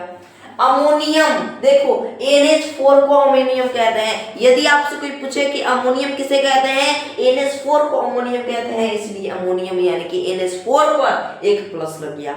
तो देखो एक वैलेंसी वाले धन आयन क्लियर हो गए, जितना भी एक वैलेंसी होता है इतना ही होता है। देखो 2 संयोजक वाले धन आयन, यानी कि जिसका वैलेंसी 2 होता है, यानी कि धन आयन में जिसका वैलेंसी 2 होता है वो लिखा गया है। कॉपर यानी कि Cu पे 2 प्लस है। मैग्नीशियम है क्या, हाँ मैग्नीशियम यानी कि Mg पर देखो 2 प्लस है। कैल्शियम यानी कि Ca पर 2 प्लस है। जिंक यानी कि Zn पर 2 प्लस है। आयरन यानी कि Fe प्लस 2 प्लस, Fe पर 2 प्लस है। अब देखो आयरन 2 प्रकार के होते हैं। आयरन मतलब Fe यानी कि फेरिक और फेरस, फेरिक, ठीक है, फेरिक, ठीक है। तो यहाँ पे वही है। अब कहिए कि यहाँ पे कैसे आ गया, 3 संयोजकता वाले धन आयन, यानी कि धन आयन में जो 3 संयोजकता है जिसका वैलेंसी 3 होता है वो कैसे आ गया यहाँ। तो देखो फेरक और फेरिक, ठीक है, फेरक और फेरिक। तो एक होता है फेरक जिसका वैलेंसी 2 होता है, और एक होता है फेरिक जिसका वैलेंसी 3 होता है। तो आयरन में कितना स्टार है, आयरन पे कितना प्लस है, 3 प्लस। तो यहाँ पे 3 प्लस नहीं लिखा, मैंने 3 करके प्लस लिख दिया। अब देखो एल्युमिनियम यानी Al का वैलेंसी 3 होता है, एल्युमिनियम का वैलेंसी क्या होता है, 3 होता है। तो क्या आप सबको क्लियर है धन आयन का वैलेंसी, जितना भी धन आयन का वैलेंसी होता है सबको क्लियर है, एक बार टिक मार देना। देखो एक संयोजकता वाले ऋण आयन, यानी कि ऋण आयन में जो 1 का वैलेंसी होता है वही है। देखो हाइड्राइड यानी H पर 1 माइनस, क्लोराइड यानी Cl इस पर 1 माइनस, ब्रोमाइड यानी कि Br इस पर 1 माइनस, आयोडाइड I यानी कि इस पर 1 माइनस, हाइड्रोक्साइड यानी OH पर 1 माइनस, नाइट्रेट यानी NO3 इस पर 1 माइनस, हाइड्रोजन भी आता है ऋण आयन में, ठीक है। देखो कार्बोनेट यानी कि HCO3, देखो जहां पे HCO3 दिखेगा इसको कार्बोनेट कर लेना और यहाँ पे माइनस, एक माइनस है। अब देखो दो संयोजकता वाले ऋण आयन का है, तो ऋण आयन में जो जिसका दो वैलेंसी होता है वही है। देखो ऑक्साइड O2 पर है एक माइनस, सल्फाइड H2 पे है 1 माइनस, नहीं 2 यहाँ पे मतलब कि यहाँ पे 2 माइनस होगा ना, इसलिए यहाँ पे 2 लगाकर माइनस लिख दिया है। देखो कार्बोनेट यानी CO3 पर 2 माइनस, सल्फेट यानी कि सल्फेट का वैलेंसी होता है 2, सल्फाइड का भी वैलेंसी होता है 2, ठीक है। देखिए अब 3 संयोजकता वाले धन आयन मतलब कि ऋण आयन, 3 संयोजकता वाले ऋण आयन। देखो नाइट्राइड का वैलेंसी 3 होता है, फॉस्फेट का वैलेंसी PO4 यानी कि 3 होता है। क्लियर है, एक बार स्क्रीनशॉट मार लो। चलो तो इतना अगर आप लोग याद कर लोगे ना तो आपको वैलेंसी याद हो जाएगी। क्या याद हो जाएगी मेरे दोस्त? आपको वैलेंसी याद हो जाएगी। क्या हो जाएगी? वैलेंसी क्लियर हो जाएगी। चलो क्या अब हम आगे बढ़ सकते हैं? एक बार आप सब कमेंट करके बता दो कि आगे बढ़िए, ठीक है। चलो देखिए पहला स्क्रीनशॉट मार लो, है ना। कहता क्या है? संयोजकता वैलेंसी। अभी मैंने आपको वैलेंसी लिखवाया, क्या लिखवाया? अभी मैंने आपको वैलेंसी लिखवाया, है ना। देखिए वैलेंसी लिखवाया कि अब पूछता है एग्जाम में कभी कभी कि वैलेंसी का परिभाषा बताइए, पूछता है ना कि वैलेंसी क्या है, यानी कि संयोजकता क्या है, व्हाट इज वैलेंसी, ठीक है। तो किसी तत्व की संयोजकता वह संख्या होती है, कोई तत्व का वैलेंसी वह संख्या होता है जिसमें पता चलता है कि उस तत्व में परमाणु H के कितने परमाणु के संयोग करता है, कितने परमाणु के संयोग करता है। तो ये होता है वैलेंसी। जैसे कि एग्जांपल से आप समझ जाओगे कि H2 में O की संयोजकता कितनी है। H2 यानी कि जल में O की संयोजकता कितनी है मेरे दोस्त? 2 है, ठीक है। चलो HCl में Cl की यानी कि क्लोरीन की संयोजकता कितनी है? 1 है। NH3 में N की संयोजकता कितनी है? 3 है, ठीक है। तो ये पूछा जाता है, संयोजकता के बारे में पूछा जाता है कि संयोजकता को परिभाषित करें, संयोजकता क्या है, ये पूछ सकता है। तो आप इसको नोट कर लेंगे, ठीक है। चलिए स्क्रीनशॉट मार लो एक बार, ठीक है। चलिए देखिए, है ना। अब हम लोग बात करते हैं रासायनिक सूत्र को हम कैसे लिखते हैं भैया। रासायनिक सूत्र जो होता है इसे हम कैसे लिखते हैं ये पढ़ो। ये जो आप सीख रहे हो रासायनिक सूत्र कैसे लिखते हैं, ये 6ठी क्लास से लेके BSc क्लास तक देख सकते हो, ठीक है। तो देखो रासायनिक सूत्र लिखने का नियम होता है, क्या होता है मेरे दोस्त? नियम होता है। देखो धातु या धन आयन का प्रतीक, देखो धातु कहो या धन आयन का प्रतीक कहो बात बराबर है। तो धन आयन का प्रतीक के नीचे संयोजक लिखना है इसका, धन आयन का प्रतीक, ठीक है। जो सवाल करेगा उसका धन आयन का प्रतीक लिखना है पहले, उसके बाद उसका संयोजक लिखना है। क्या लिखना है? संयोजक यानी कि वैलेंसी लिखना है। अब प्लस में क्या लिखना है? हमें ऋण आयन का प्रतीक लिखना है और ऋण आयन का प्रतीक का संयोजकता लिखना है, ठीक है। तो देखो मैं लिख के बताता हूँ, इसके बाद सब कुछ बना दूंगा, ठीक है। देखो कहता क्या है कि सोडियम क्लोराइड, क्या कह रहा है? Sodium chloride. देखो सोडियम है धन आयन और क्लोराइड है ऋण आयन, पता है ना। तो सोडियम Na, अब देखो क्लोराइड यानी कि Cl, क्लोराइड का क्या होता है प्रतीक? Cl। अब ये क्या कह रहा है कि सबसे पहले धन आयन का प्रतीक लिखिए, हमने धन आयन का प्रतीक लिख दिया। ऋण आयन का प्रतीक लिखिए, ऋण आयन का प्रतीक लिख दिया। अब धन आयन का प्रतीक का सिंबल यानी कि सिंबल बोल रहे हैं वैलेंसी लिखिए। तो सोडियम का वैलेंसी कितना होता है मेरे दोस्त? 1 होता है। कैल्शियम का बोलो, हाँ कैल्शियम का कैल्शियम का, ठीक है, उसका वैलेंसी कितना होता है, क्लोराइड का वैलेंसी कितना होता है, एक बार बता दो। क्लोराइड का वैलेंसी कितना होता है, 1 होता है। अब देखो ऐसे क्रॉस मल्टीपल कर देंगे, ऐसे यही तो बोला था नियम के लिए, क्रॉस मल्टीपल करेंगे। अब देखो NaCl, तो सूत्र क्या बना, NaCl, यहाँ पे 1 लगा दो, यहाँ पे 1 लगा दो। अब 1 नहीं भी लगाएंगे तो बात बराबर है, क्या है, बात बराबर है, यानी कि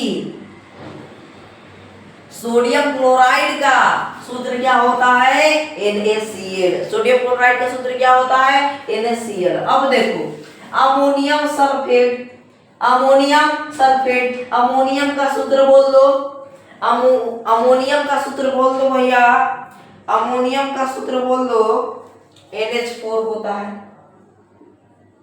चलिए सल्फेट का सूत्र बोलिए जल्दी, सल्फेट का सूत्र बोलिए, SO4 होता है।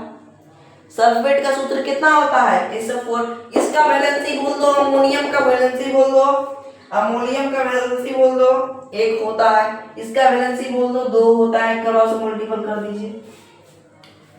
NH4, अब नीचे 2 लगा दो, और SO4,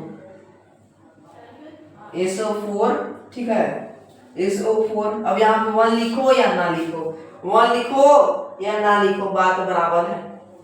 1 लिखो या ना लिखो, बात बराबर है। इसको आप ब्रैकेट में कर दीजिए, इसको आप ब्रैकेट में कर दीजिए। देखिए क्योंकि ये दू जो है, दू जो है, ये दू जो है, ये दू सबका होना चाहिए। किसका होना चाहिए, सबका होना चाहिए। इसलिए तो अगर आपसे कोई पूछता है कि अमोनियम सल्फेट का सूत्र बता दो भैया, तो NH4, उसका नीचे 2 लिख दीजिएगा ब्रैकेट में करके, और सल्फेट यानी SO4। तो क्या हो गया, अमोनियम सल्फेट। अमोनियम सल्फेट का सूत्र लिखना आ जाएगा आपसे, आपसे सूत्र हो जाएगा। अब क्या है, hydrogen sulphate, hydrogen sulphate, hydrogen sulphate बता दो। हाइड्रोजन का H होता है, हाइड्रोजन का क्या होता है, H, और सल्फेट का S। हाइड्रोजन का H और सल्फेट का S, ठीक है। इसका वैलेंसी 1, इसका वैलेंसी 2, क्रॉस मल्टीपल कर दो, क्या हो जाएगा, H2O, हाइड्रोजन सल्फेट, H2S हो जाएगा, H2S। तो ये क्या है, ये हाइड्रोजन सल्फेट है, ठीक है, ये हाइड्रोजन सल्फेट का सूत्र है, ठीक है। आगे कैल्शियम हाइड्रोक्साइड, कैल्शियम क्या है, कैल्शियम हाइड्रोक्साइड। देखो कैल्शियम का Ca, हाइड्रोक्साइड का OH। कैल्शियम का वैलेंसी बता दीजिए कितना हो जाएगा, 2 हो जाएगा। हाइड्रोक्साइड का वैलेंसी हो जाएगा 1, क्रॉस मल्टीपल कर दो। अब देखो कैल्शियम यानी कि Ca, 1 लिखो या ना लिखो, बात बराबर है, ठीक है, 1 लिखो या ना लिखो, बात बराबर है। अब देखो OH, अब पूरा का चाहिए तो 2 लगा दो यही से, तो क्या हो गया, कैल्शियम हाइड्रोक्साइड का सूत्र हो गया। पोटेशियम क्लोराइड, पोटेशियम क्लोराइड के, इसका सूत्र होता है के, और क्लोराइड का हो जाएगा, क्या हो जाएगा, Cl। चलिए क्या हो जाएगा, KCl, समझ गए ना, पोटेशियम क्लोराइड है ना। चलिए इसका वैलेंसी 1, इसका वैलेंसी 1, कट कर दो, तो क्या हो जाएगा यहाँ पे, KCl, यहाँ पे 1 लगाओ या ना लगाओ, बात बराबर होगा। चलिए इसका सूत्र ये हो गया, किसका, पोटेशियम क्लोराइड का। आगे देखें KCl यानी कि पोटेशियम क्लोराइड, KCl, चलो सही है। अगला कैल्शियम क्लोराइड, क्या है, कैल्शियम क्लोराइड, कैल्शियम क्लोराइड, जी हाँ, हाँ ठीक है। चलिए बता दीजिए फटाफट, कैल्शियम क्लोराइड, कैल्शियम का Ca और क्लोराइड का Cl। चलिए कैल्शियम का Ca और क्लोराइड का हो जाएगा। चलिए कैल्शियम का वैलेंसी 2 होता है, इसका 1 होता है, क्रॉस मल्टीपल कर दो भैया, Ca2Cl, ये क्या हो गया, Ca2Cl क्या हो गया, कैल्शियम क्लोराइड का सूत्र हो गया। चलिए क्लियर है, स्क्रीनशॉट ले लो, क्लियर है ना जी, स्क्रीनशॉट ले लीजिए। एक मिनट, इसका तो 1 है ना, यहाँ पे 2 लगना चाहिए, इसका 1 है, हाँ क्रॉस में। चलिए सही, स्क्रीनशॉट ले लो, ठीक है। चलो चलिए देखते हैं अगला, यानी कि आपके एनसीईआरटी बुक के क्वेश्चन की ओर। देखो एनसीईआरटी का क्वेश्चन जो होता है ना वो बहुत स्ट्रांग होता है, उससे आपको देखिए फायदा ज्यादा मिलती है, ठीक है। देखो 7वां क्वेश्चन कहता है, मैंने अभी 6 क्वेश्चन आपको करवा दिए। कहता है कि निम्नलिखित के सूत्र लिखे। अभी मैंने आपको सूत्र लिखना सिखाया, क्या करना सिखाया, सूत्र लिखना सिखाया, लिख लोगे। कह रहा है सोडियम ऑक्साइड, ऐसे कर देना है, और सोडियम का वैलेंसी होता है 1, ऑक्साइड का वैलेंसी होता है 2, क्या हो जाएगा, सोडियम ऑक्साइड का सूत्र ये हो जाएगा। उसी प्रकार सारा है, जितना है ना ये सारा वही लिखा हुआ है, ठीक है। हो जाएगी, आप सबसे क्लियर हो जाएगी ये चारों, ठीक है, हो जाएगी ना। चलो देखो, तो निम्न में निम्न यौगिकों के नाम लिखिए, निम्न यौगिकों के नाम लिखिए। पहले तो ऐसे लिखता था, अब ऐसे लिखना है। क्या है, एल्युमिनियम, एल्युमिनियम सल्फेट। देखो यहाँ पे ये एल्युमिनियम है और ये SO4 सल्फेट है, तो क्या हो जाएगा नाम, एल्युमिनियम सल्फेट। यहाँ देखो कैल्शियम है, यहाँ पे क्या है, कैल्शियम है। एक मिनट, Cl होता है ना, थोड़ा सा गलती हो गया है क्या, एक मिनट, क्वेश्चन में थोड़ा सा मिस्टेकिंग हुई है, थोड़ा सा देखना पड़ेगा। यहाँ पे Cl2 होना चाहिए,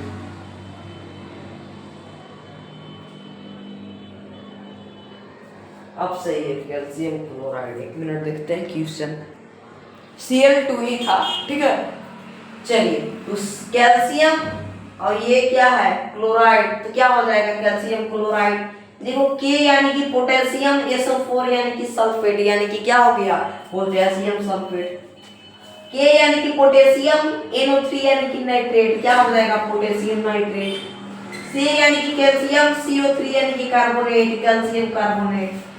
आसान है दिखना। चलो देखिए 9वां क्वेश्चन कहता है कि रासायनिक सूत्र का तात्पर्य क्या है। रासायनिक सूत्र जो है इसका भैया तात्पर्य क्या है, लिखा है मैंने उत्तर में कि किसी यौगिक का रासायनिक सूत्र वह संकेत या प्रतीक होता है जिससे किसी रासायनिक, देखो किसी यौगिक का रासायनिक सूत्र, कोई यौगिक है उसका रासायनिक सूत्र वह संकेत या प्रतीक होता है जिससे यह स्पष्ट होता है कि उस यौगिक में कौन कौन से तत्वों के परमाणु उपस्थित होते हैं। देखो इससे स्पष्ट पूरा पता चल जाता है कि इसमें कौन कौन से तत्वों के परमाणु उपस्थित हैं, ठीक है। देखो 10वां, निम्न में कितने परमाणु विद्यमान है, 2 क्यों क्वेश्चन है, और निम्न में से कौन परमाणु विद्यमान है।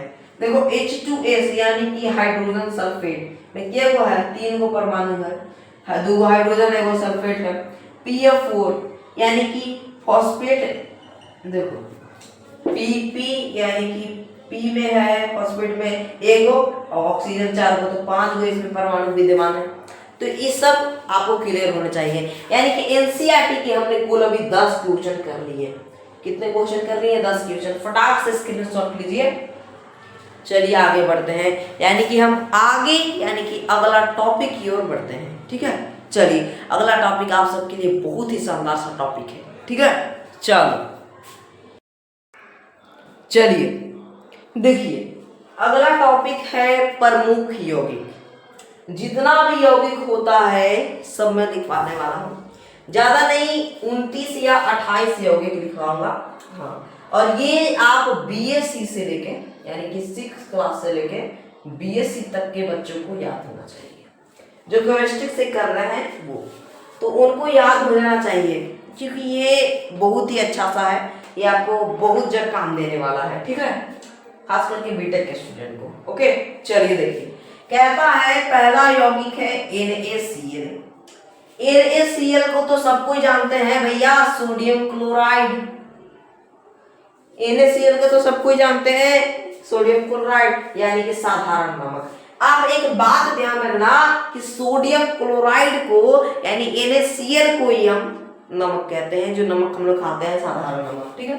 देखो Na2CO3 यानी कि सोडियम कार्बोनेट, Na2CO3 यानी कि सोडियम कार्बोनेट, इसको कहते हैं सोडा एक्स, ठीक है। चलो तीसरा है कि Na2CO3.10 जल, H2O को आप जल कह सकते हो, इसलिए 10 जल, तो सोडियम कार्बोनेट 10 जल। देखो सोडियम कार्बोनेट डेका, क्या सोडियम कार्बोनेट डेका हाइड्राइड, इसको कहते हैं, इसका पूरा नाम हो गया सोडियम कार्बोनेट, यहाँ तक तो ठीक है, लेकिन इसका नाम है डेका हाइड्राइड। तो sodium carbonate plus deca hydride equal to sodium carbonate deca hydride. इसको आप कह सकते हैं धावन सोडा, ठीक है, धावन सोडा। देखो अगला है NaHCO3। देखो Na को कहते हैं सोडियम और HCO3 को कहते हैं बाइकार्बोनेट। HCO3 को क्या कहते हैं? बाइकार्बोनेट, यानी कि सोडियम का बाइकार्बोनेट कह सकते हो, खाने का सोडा यानी कि बेकिंग पाउडर, खाने का सोडा को कहते हैं बेकिंग पाउडर, क्या कहते हैं? Baking powder. पांचवा Na2H2O। देखिए क्या है Na2, क्या है Na2H2O3, तो सोडियम थियोसल्फेट, ठीक है, इसको कहते हैं सोडियम थियोसल्फेट, या कह सकते हो हाइपो। क्लियर है? चलो छठा है Na2SO4। क्या है? Na2SO4। अपने भैया क्या गया? डेकाहाइड्रेट, ठीक है, तो सोडियम सल्फेट डेकाहाइड्रेट हो जाएगा। क्या हो जाएगा? सोडियम सल्फेट डेकाहाइड्रेट, यानी कि गलावन लवण, ठीक है, इसको कहते हैं गलावन लवण। देखो अगला सातवां NaOH, यानी कि sodium hydra oxide. Sodium hydra oxide को कहते हैं कॉर्टिक पोटेस, ठीक है, कॉर्टिक पोटास कह सकते हो आप। चलो K यानी कि पोटेशियम, OH यानी कि हाइड्रा ऑक्साइड, तो पोटेशियम हाइड्रा ऑक्साइड को कह सकते हो कॉर्टिक पोटेस, ठीक है, पोटास, ये भी दोनों सेम होता है। चलो कैल्शियम ऑक्साइड, देखो CaO, इसको कहते हैं कैल्शियम ऑक्साइड, यानी कि कलित चूना, बिना बुझा चूना, ठीक है, कलित चूना यानी कि बिना बुझा हुआ चूना, ठीक है। देखो दसवां है calcium hydra oxide. Calcium hydra oxide यानी कि बुझा चूना, ठीक है, बुझा चूना, स्केल, ठीक है, स्केलेट लाइन। तो क्लियर है? एक बार स्क्रीनशॉट मारो। चलो आगे, यानी कि अगला 29 लिखवाने वाला हूं मैं, 29 ये लिखवाने वाला हूं यौगिक। तो 11वें नंबर की ओर बढ़ते हैं बिना देरी किए हुए। देखिए पहला स्क्रीनशॉट मार लो, है ना। चलो तो प्रमुख यौगिक में हमने 10 देख लिए थे। 11वां कहता है, क्या कहता है? CaCO3 यानी कि कैल्शियम कार्बोनेट हो गया। CaCO3 यानी कि कैल्शियम कार्बोनेट, इसको कहते हैं संगमरमर, चाक कह सकते हो, मार्बल कह सकते हो, चूना पत्थर कह सकते हो, लाइम स्टोन यानी कि स्टोन, लाइम स्टोन, ये सब इसको कह सकते हो। किसको? कैल्शियम कार्बोनेट को। 12वां क्या कहता है? CaOCl2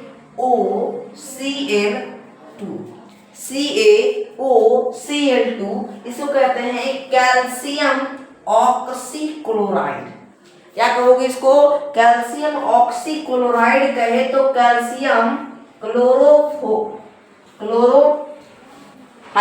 ठीक है, इसको कह सकते हो। देखो कैल्शियम ऑक्सीक्लोराइड कहो या कैल्शियम क्लोरोहाइपोक्लोराइड कहो, ठीक है, कैल्शियम क्लोरोहाइपोक्लोराइड कहो या वृंजक चूर्ण कहो, ठीक है, बात बराबर है। इस सबको नाम बहुत तरह से मैंने लिख दिया है। 13वां HCl यानी कि हाइड्रोजन क्लोराइड, इसका होगा हाइड्रोक्लोरिक एसिड। इसको अम्ल यानी कि यौगिक में लिख सकते हो आप हाइड्रोक्लोरिक एसिड, यानी कि नमक का अम्ल। किसका अम्ल? नमक का अम्ल। अब यहाँ पे 14वां HNO3 यानी कि नाइट्रिक एसिड, नाइट्रिक एसिड यानी कि सौर का अम्ल, नाइट्रिक एसिड। यदि आपसे कोई पूछता है, यदि एग्जाम में भी आता है कि नाइट्रिक एसिड का हिंदी क्या होता है, तो लिखना सौर अम्ल होता है। क्या होता है? सौर अम्ल होता है। 15वां H2SO4, इसको कहते हैं सल्फ्यूरिक एसिड, या आप कह सकते हो सल्फ्यूरिक एसिड के अलावा आप इसे कह सकते हो हाइड्रोजन सल्फेट, या गंधक का अम्ल, या कसीसे का तेल, या ऑयल ऑफ वर्टिकल कह सकते हो। ठीक है, इसका अलग अलग नाम है। चलो देखो अगला 16वां NH4Cl, NH4Cl यानी कि अमोनियम क्लोराइड को नौसेदार कहते हैं। अमोनियम क्लोराइड को क्या कहते हैं? नौसेदार कहते हैं। अगला N2O यानी कि नाइट्रस ऑक्साइड। ठीक है, नाइट्रस ऑक्साइड इसको कह सकते हो लाफी गैस कह सकते हो। चलो AS2O3 यानी कि आर्सेनस ऑक्साइड यानी कि आर्सेनिक ट्राइऑक्साइड। ठीक है, आर्सेनिक ट्राइऑक्साइड आप कह सकते हो। ठीक है, क्लियर है ना? चलिए अगला है K2SO4 Al2SO4 यानी कि 2,4 इनटू, देखो पहले फ्यूजन समझो। क्या समझोगे? फ्यूजन समझोगे। क्या है? K2SO4 इनटू Al2, क्या है? Al2SO4, क्या है? Al2SO4 into 2,4H2। ठीक है, यानी कि साधारण फिटकारी। ठीक है, साधारण फिटकारी यानी कि पोटास पोटेशियम एल्युमिनियम। क्या? और देखो इंग्लिश नेम बढ़िया से समझोगे तब आपको समझ में आएगा। ठीक है, देखो पोटास एल्यूम पोटेशियम एल्युमिनियम सल्फेट, इसका पूरा नाम समझ गए। अगला है Pb3O4 यानी कि tri plumbic tetra oxide red lead. क्या? रेड लेड यानी कि शीश सिंदूर। क्या कह सकते हो आप? शीश सिंदूर कह सकते हो। तो फटाफट इसको स्क्रीनशॉट मारो। अब हम पढ़ते हैं अगला टॉपिक, यानी कि कहे तो 21वां नंबर की योग, 21वां नंबर यौगिक। ठीक है, अभी हमें 29 कुल लिखने हैं, कुल 29 लिखने हैं। ठीक है, स्क्रीनशॉट ले लो। चलो देखिए अब मेरे भाई, अब है 21वां क्वेश्चन, यानी कि 21वां यौगिक है।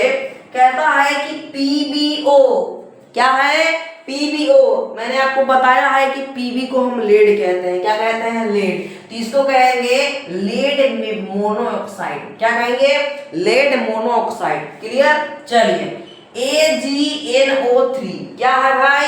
AgNO3 यानी कि सिल्वर नाइट्रेट। देखो Ag को सिल्वर कहते हैं। देखो नाम लिखना बहुत ही आसान चीज होता है, और NO3 को नाइट्रेट कहते हैं, तो सिल्वर नाइट्रेट हो गया। अगला CuSO4 इंटू 5H2O, तो कॉपर सल्फेट पेंटा। कॉपर सल्फेट 5 को पेंटा कहते हैं, तो कॉपर सल्फेट पेंटा हाइड्रेट यानी कि नीला धोधा। क्या कह सकते हैं? नीला धोधा कह सकते हैं, यानी कि ब्लू वर्टिकल कह सकते हैं। ठीक है, चलो ZnO यानी कि जिंक ऑक्साइड। जिंक ऑक्साइड कहे तो फिलोस्टर फूल। क्या कह सकते हैं? फिलोस्टर फूल। अगला Hg2Cl2, Hg2 यानी कि Cl2 कहे तो मर्क्यूरस क्लोराइड। क्या कह सकते हैं? मर्क्यूरस क्लोराइड यानी कि केलोमल। ठीक है, क्या कह सकते हो? केलोमल रस, केलोमल रस कपूर। ठीक है, केलोमल रस कपूर, ये भी आप कह सकते हो। किसको कह सकते हो? मर्क्यूरस क्लोराइड को कह सकते हो। क्लियर? चलिए 26वां है HgCl2, HgCl2 यानी कि मर्क्यूरी क्लोराइड। इसको क्या कहेंगे? मर्क्यूरी क्लोराइड यानी कि क्रोसिल सेपरेट रस पुष्प। इसमें जो होता है, इसमें रस जो पुष्प जो होता है, रस का पुष्प जो होता है, उसको कहते हैं मर्क्यूरिक क्लोराइड। अगला HgS यानी कि मर्क्यूरिक सल्फाइड। मर्क्यूरिक सल्फाइड यानी कि सिंदूर। ठीक है, सिंदूर भी होता है। चलिए आगे FeSO4, क्या है? FeSO4 इंटू 7 H2O, जिसको कहेंगे फेरस सल्फेट। क्या कहेंगे? Ferrous sulphate. और 7 को कहते हैं हम लोग हेप्टा, तो फेरस सल्फेट हेप्टा हाइड्रेट। क्या कहेंगे? फेरस सल्फेट हेप्टाहाइड्रेट यानी कि हरा कशिश यानी कि ग्रीन वर्टिकल्स। क्लियर। चलिए अगला है FeSO4 इंटू NH4 का होल, यहाँ पे 2 रहता जो, और SO4 इंटू, देखो यहाँ पे 2 इंटू लग गया 6H2O। अब इसको हम क्या कहेंगे आप लोग बताएंगे, फेरस अमोनियम सल्फेट। क्या कहेंगे इसको, फेरस अमोनियम सल्फेट यानी कि मोहार लवण। मोहार लवण होता है फेरस अमोनियम सल्फेट। क्लियर है आप सभी को। क्या मैंने अभी आपको बताया 29 यौगिक, प्रमुख यौगिक बताएं। क्या बताएं, अभी मैंने आपको 29 प्रमुख यौगिक, ठीक है, 29 प्रमुख यौगिक के बारे में मैंने अभी आपसे चर्चा किया यानी बताया। तो चलिए बिना देरी किए हुए हम लोग अगले टॉपिक की ओर बढ़ते हैं, यानी कि इस चैप्टर के अगले टॉपिक की ओर बढ़ते हैं। ओके चलिए देखिए, है ना, कहता क्या है टॉपिक की आणविक द्रव्यमान या अनुभार। देखिए अभी हमें आणविक द्रव्यमान के बारे में पढ़ना है, तो वही है कि आणविक द्रव्यमान या अनुभार क्या होता है।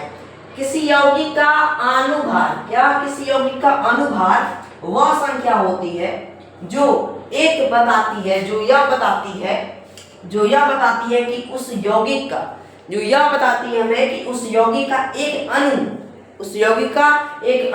C12 के 1/12वें भाग के कितने गुना भारी है। ये क्या बताती है कि जो आणविक द्रव्यमान में, ठीक है, एक बार पढ़ लो, किसी यौगिक का अनुभार वह संख्या बताती है जो यह बताती है कि उस यौगिक का एक अणु, उस यौगिक का एक अणु C12 के 12वें भाग, किसके भाग, C12 के 12वें भाग, 1/12वें भाग के विभाग, 1/12वें भाग से कितने गुना भारी है, 1/12वां भाग से कितने गुना भारी है, ये बताती है इस यौगिक, किसी यौगिक का अनुभार निकालने के लिए, कोई यौगिक का हमें अनुभार निकालने के लिए यौगिक के एक अणु में उपस्थित सभी परमाणुओं के देखो एक बार पढ़, ध्यान से एकदम समझोगे समझ में आएगा, ठीक है। देखो क्या कहता है कि किसी यौगिक का अनुभार, किसका, कोई यौगिक है उसका अनुभार हमें निकालना है, क्या करना है, निकालना है। उसके लिए उस यौगिक के एक अणु में, उस यौगिक के अणु में उपस्थित सभी परमाणुओं में परमाणु भार का जोड़ लेते हैं। क्या लेते हैं, परमाणु भार का जोड़ लेते हैं। कैसे लेंगे ये मैं आपको बताऊंगा। देखो कहता है कि ग्राम अनुभार, टॉपिक क्या है, ग्राम अनुभार। जब किसी यौगिक के अनुभार को ग्राम में व्यक्त किया जाता है, जब कोई यौगिक के अनुभार को हम ग्राम में व्यक्त करते हैं तो उसे हम कहते हैं, उस यौगिक को हम कहते हैं ग्राम अनुभार कहते हैं। क्या कहते हैं, ग्राम अनुभार कहते हैं। तो क्या आप सबको क्लियर है, एक बार यहां से लेके यहां तक स्क्रीनशॉट मारो पूरा, ठीक है, क्लियर है ना। चलिए सभी को क्लियर है, हाँ उम्मीद है आप सबको क्लियर होगी। चलिए अब हम इस चैप्टर के कहे तो चैप्टर नंबर 3 के चैप्टर नंबर 3 के ठीक है, चैप्टर नंबर 3 के 11वें क्वेश्चन की ओर हम बढ़ेंगे, ठीक है।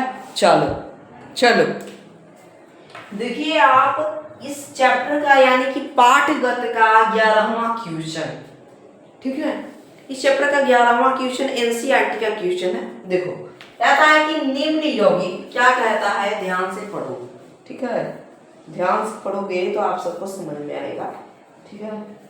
चलिए, है ना, ध्यान से पढ़ना चाहिए।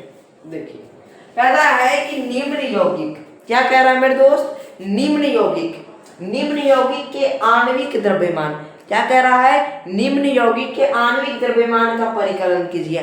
यानी कि इसमें जितना यौगिक दिया हुआ है इन सभी का हमें परिकलन करना है। क्या करना है, परिकलन करना है, यानी कि यौगिक में सुख करना है। देखो क्या होता है, जैसे कि हाइड्रोजन, एक सवाल में आपके दिया गया हाइड्रोजन, अब देखो हाइड्रोजन का यदि हमें आणविक द्रव्यमान निकालना होगा, क्या करना होगा मेरे दोस्त, आणविक द्रव्यमान निकालना होगा। तो बड़ा शानदार सा है, हाइड्रोजन यहाँ पे केगो दिख रहा है आपको भैया, 2 गो दिख रहा है, तो यहाँ 2 लिख दिए।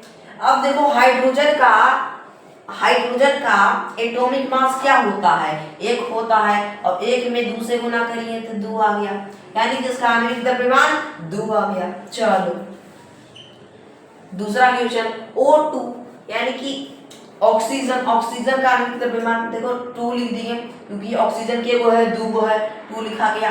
अब ऑक्सीजन का एटॉमिक मास कितना होता है, 16 होता है, तो 16 लिख दिए, 16 दूनी 32 हो गया, क्लियर। चलिए 3, प्रश्न क्रमांक 3 कहता है Cl2 यानी कि क्लोरीन के वो है 2 गो है, तो 2 लिखा गया। अब क्लोरीन का एटॉमिक मास कितना होता है, 35.5, तो लिख दिया मैंने। चलिए गुना करेंगे तो 71 आ जाएगा। चलिए कहिएगा कि आप सब यू कहने लिख रहे हैं, यू लिखा जाता है इसलिए हम यू लिख रहे हैं, ठीक है।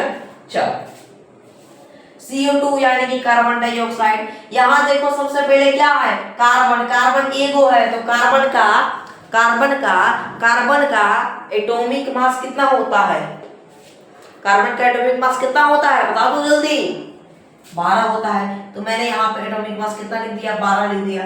अब O2 यानी ऑक्सीजन के वो है 2 गो है, 2 लिख दिए, ऑक्सीजन 2 गो है तो 2 लिख दिए, और ऑक्सीजन का एटॉमिक मास होता है 16, तो बता दो 16 दूनी 32 और 32 प्लस 12 = 64, सही है।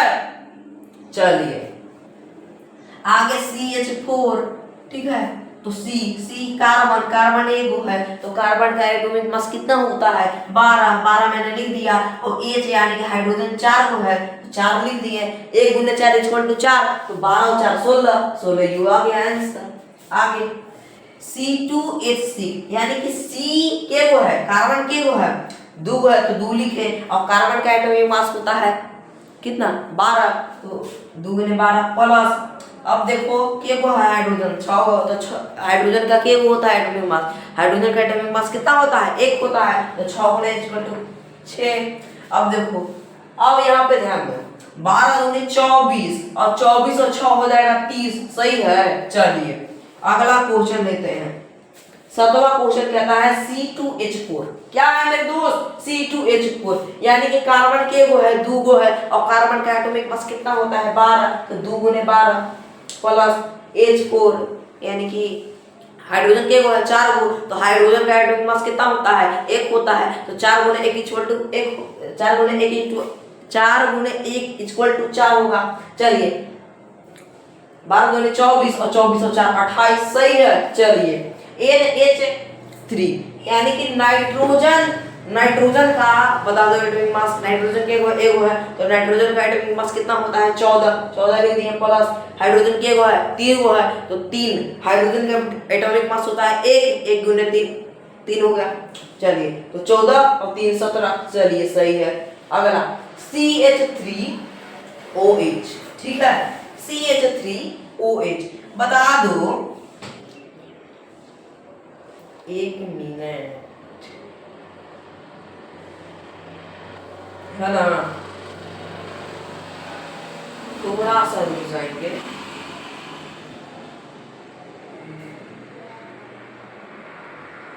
यहाँ पे 3 होगा शायद, है ना, यहाँ पे क्या होगा 3 होगा, हाँ 3 होगा, 12 3, 1 मिनट थोड़ा सा रुक जाना आप लोग। चलो देखो कार्बन के वो है एगो, तो कार्बन का एटॉमिक मास 12 होता है, 12 लिख दिए। चलिए हाइड्रोजन के वो है 3 गो, 3 हो गया ये के लिए। चलो प्लस ऑक्सीजन एगो 16, हाइड्रोजन एगो 1। चलिए 12 और 3 फटाक से बोलिएगा, 12 और 3 कितना होता है, 15 होता है, और 15 और 10 कितना हो जाएगा, 15 और 10 कितना हो जाएगा, 25 हो जाएगा, और 25 और 6 बता दो 31, और 31 और 1 32, ये सही आंसर। चलिए अगला क्वेश्चन 12वां क्वेश्चन, यानी कि इस चैप्टर का 12वां क्वेश्चन, ठीक है, कहता है निम्न यौगिक के किसके, निम्न यौगिक, यहाँ पे जो यौगिक दिया हुआ है उसके सूत्र की इकाई द्रव्यमान का परिकलन कीजिए, सूत्र की इकाई द्रव्यमान का परिकलन कीजिए। चलिए हम परिकलन करते हैं, ठीक है। Zn यानी कि Zn का एटॉमिक मास होता है 65, ऑक्सीजन का 16, तो 65 और 16 81। चलिए 81 आंसर सही है। दूसरा Na और O, तो N सोडियम के वो है 2, तो सोडियम का एटॉमिक मास 23 होता है, 23 दूनी 46 प्लस ऑक्सीजन यानी कि 16, तो 23 46 और 16 जोड़ेंगे तो 62 हो जाएगा। चलिए K2CO3 यानी कि पोटेशियम कार्बोनेट, K यानी कि पोटेशियम 2 है, तो पोटेशियम का एटॉमिक मास होता है 39, और 39 गुने 2 कितना हो जाएगा मेरे दोस्त, 39 गुने 2 हो जाएगा 78। चलिए 12, अब 12 कार्बन का एटॉमिक मास 12 होता है। चलिए अब देखो ऑक्सीजन 3 है, तो O का मास होता है, ऑक्सीजन का मास होता है 16 गुणे 3 48 हो जाएगा। इसको टोटल जोड़ के आता है 138 U। सही है। एक बार स्क्रीनशॉट ले लो, क्योंकि आपका 12वां और 11वां क्वेश्चन कंप्लीट हो गई, ठीक है। क्या आप सबको समझ में आ गया, अंडरस्टैंड हो गया? चलो आगे बढ़ते हैं, यानी कि हम अगले अपने टॉपिक की ओर बढ़ते हैं। चलो चलिए देखिए अगला टॉपिक है हम सबका मोल धारणा। क्या है मेरे दोस्त? मोल धारणा। इसको आप इंग्लिश में कह सकते हो मोल कॉन्सेप्ट।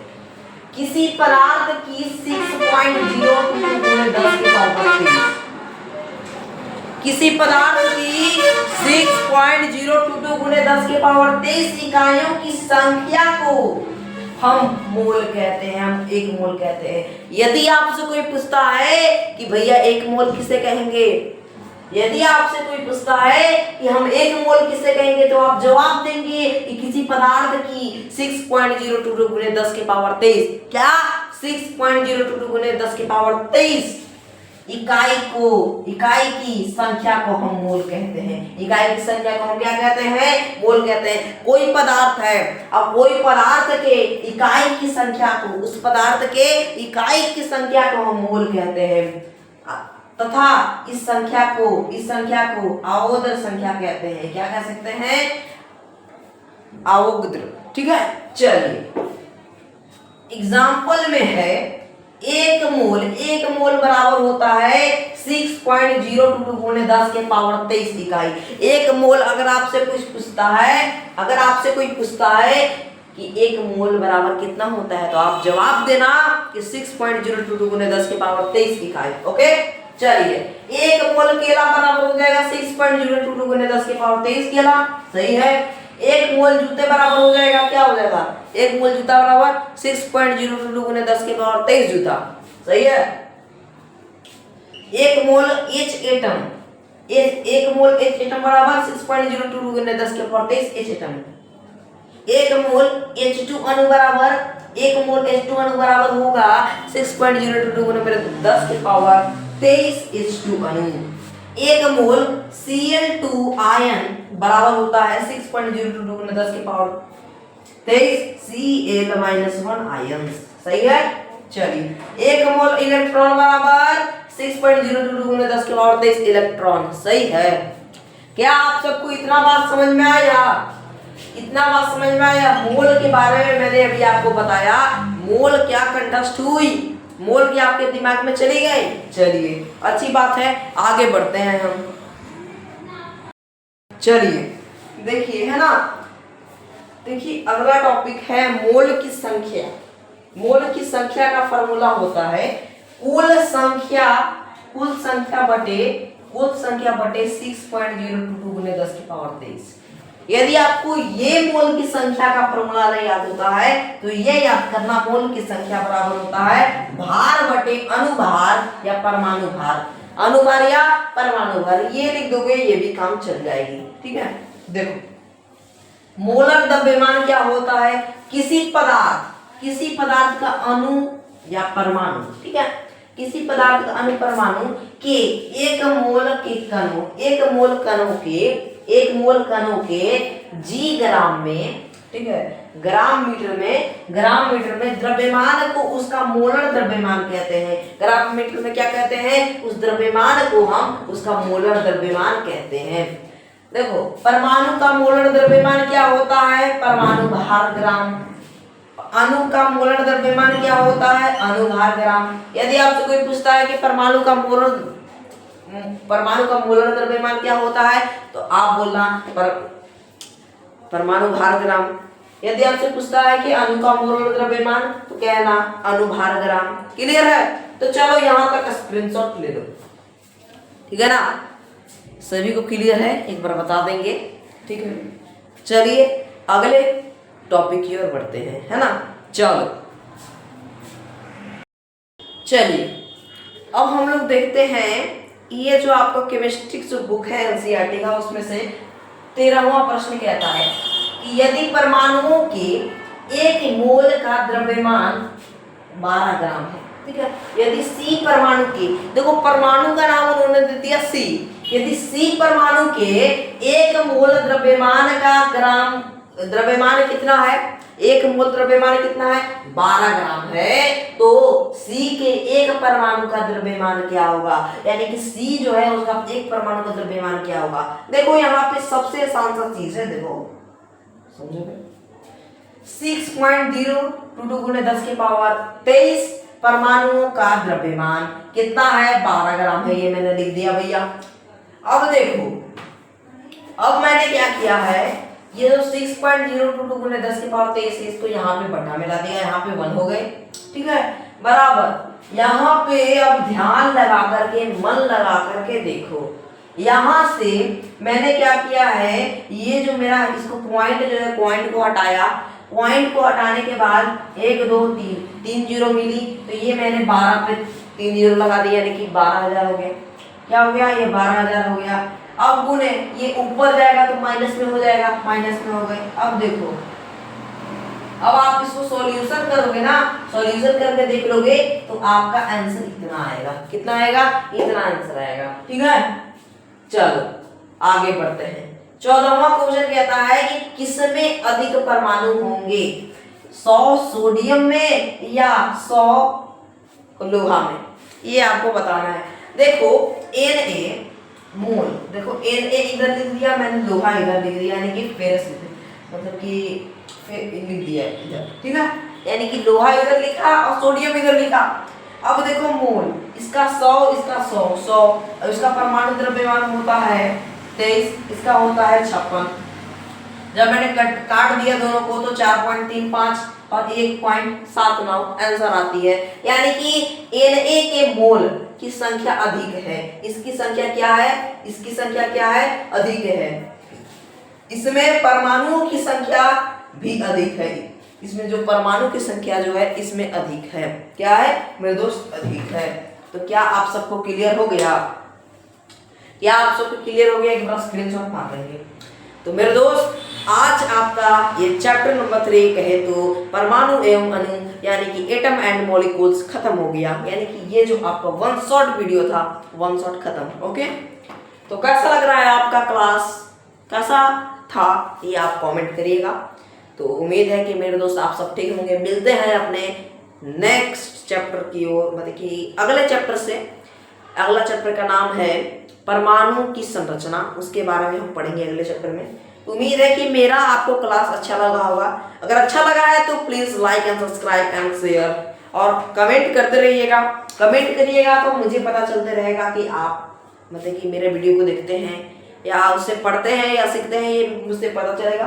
और इसमें से कोई भी दिक्कत होगी जो मैंने अभी आपको बताया, इसमें से आपको कोई भी दिक्कत होगी तो आप मेरे कमेंट बॉक्स में जाकर के पूछ सकते हैं मुझसे, ठीक है। मैं कमेंट बॉक्स में आपको बता दूंगा, या मैं उसका अलग वीडियो बना दूंगा कमेंट बॉक्स का, क्योंकि आपका जो दिक्कत होता है उसको मैं सॉल्व करने का प्रयास करता हूँ, ठीक है। तो फटाक से स्क्रीनशॉट मार लो, क्योंकि आज मैंने आपके पाठोदर के यानी कि एनसीईआरटी के 14 क्वेश्चन बताए हैं। कितने क्वेश्चन बताए, 14 क्वेश्चन बताए, और जितना भी टॉपिक था वो मैंने सबको क्लियर करवा दिया, यानी कि खत्म करवा दिया, ठीक है। तो कैसा लग रहा है आपका क्लास, तब तक के लिए बाय बाय। मिलते हैं अपने चैप्टर नंबर 4 के साथ, तब तक के लिए बाय बाय मेरे दोस्त, बाय बाय। जय हिंद, जय भारत, धन्यवाद।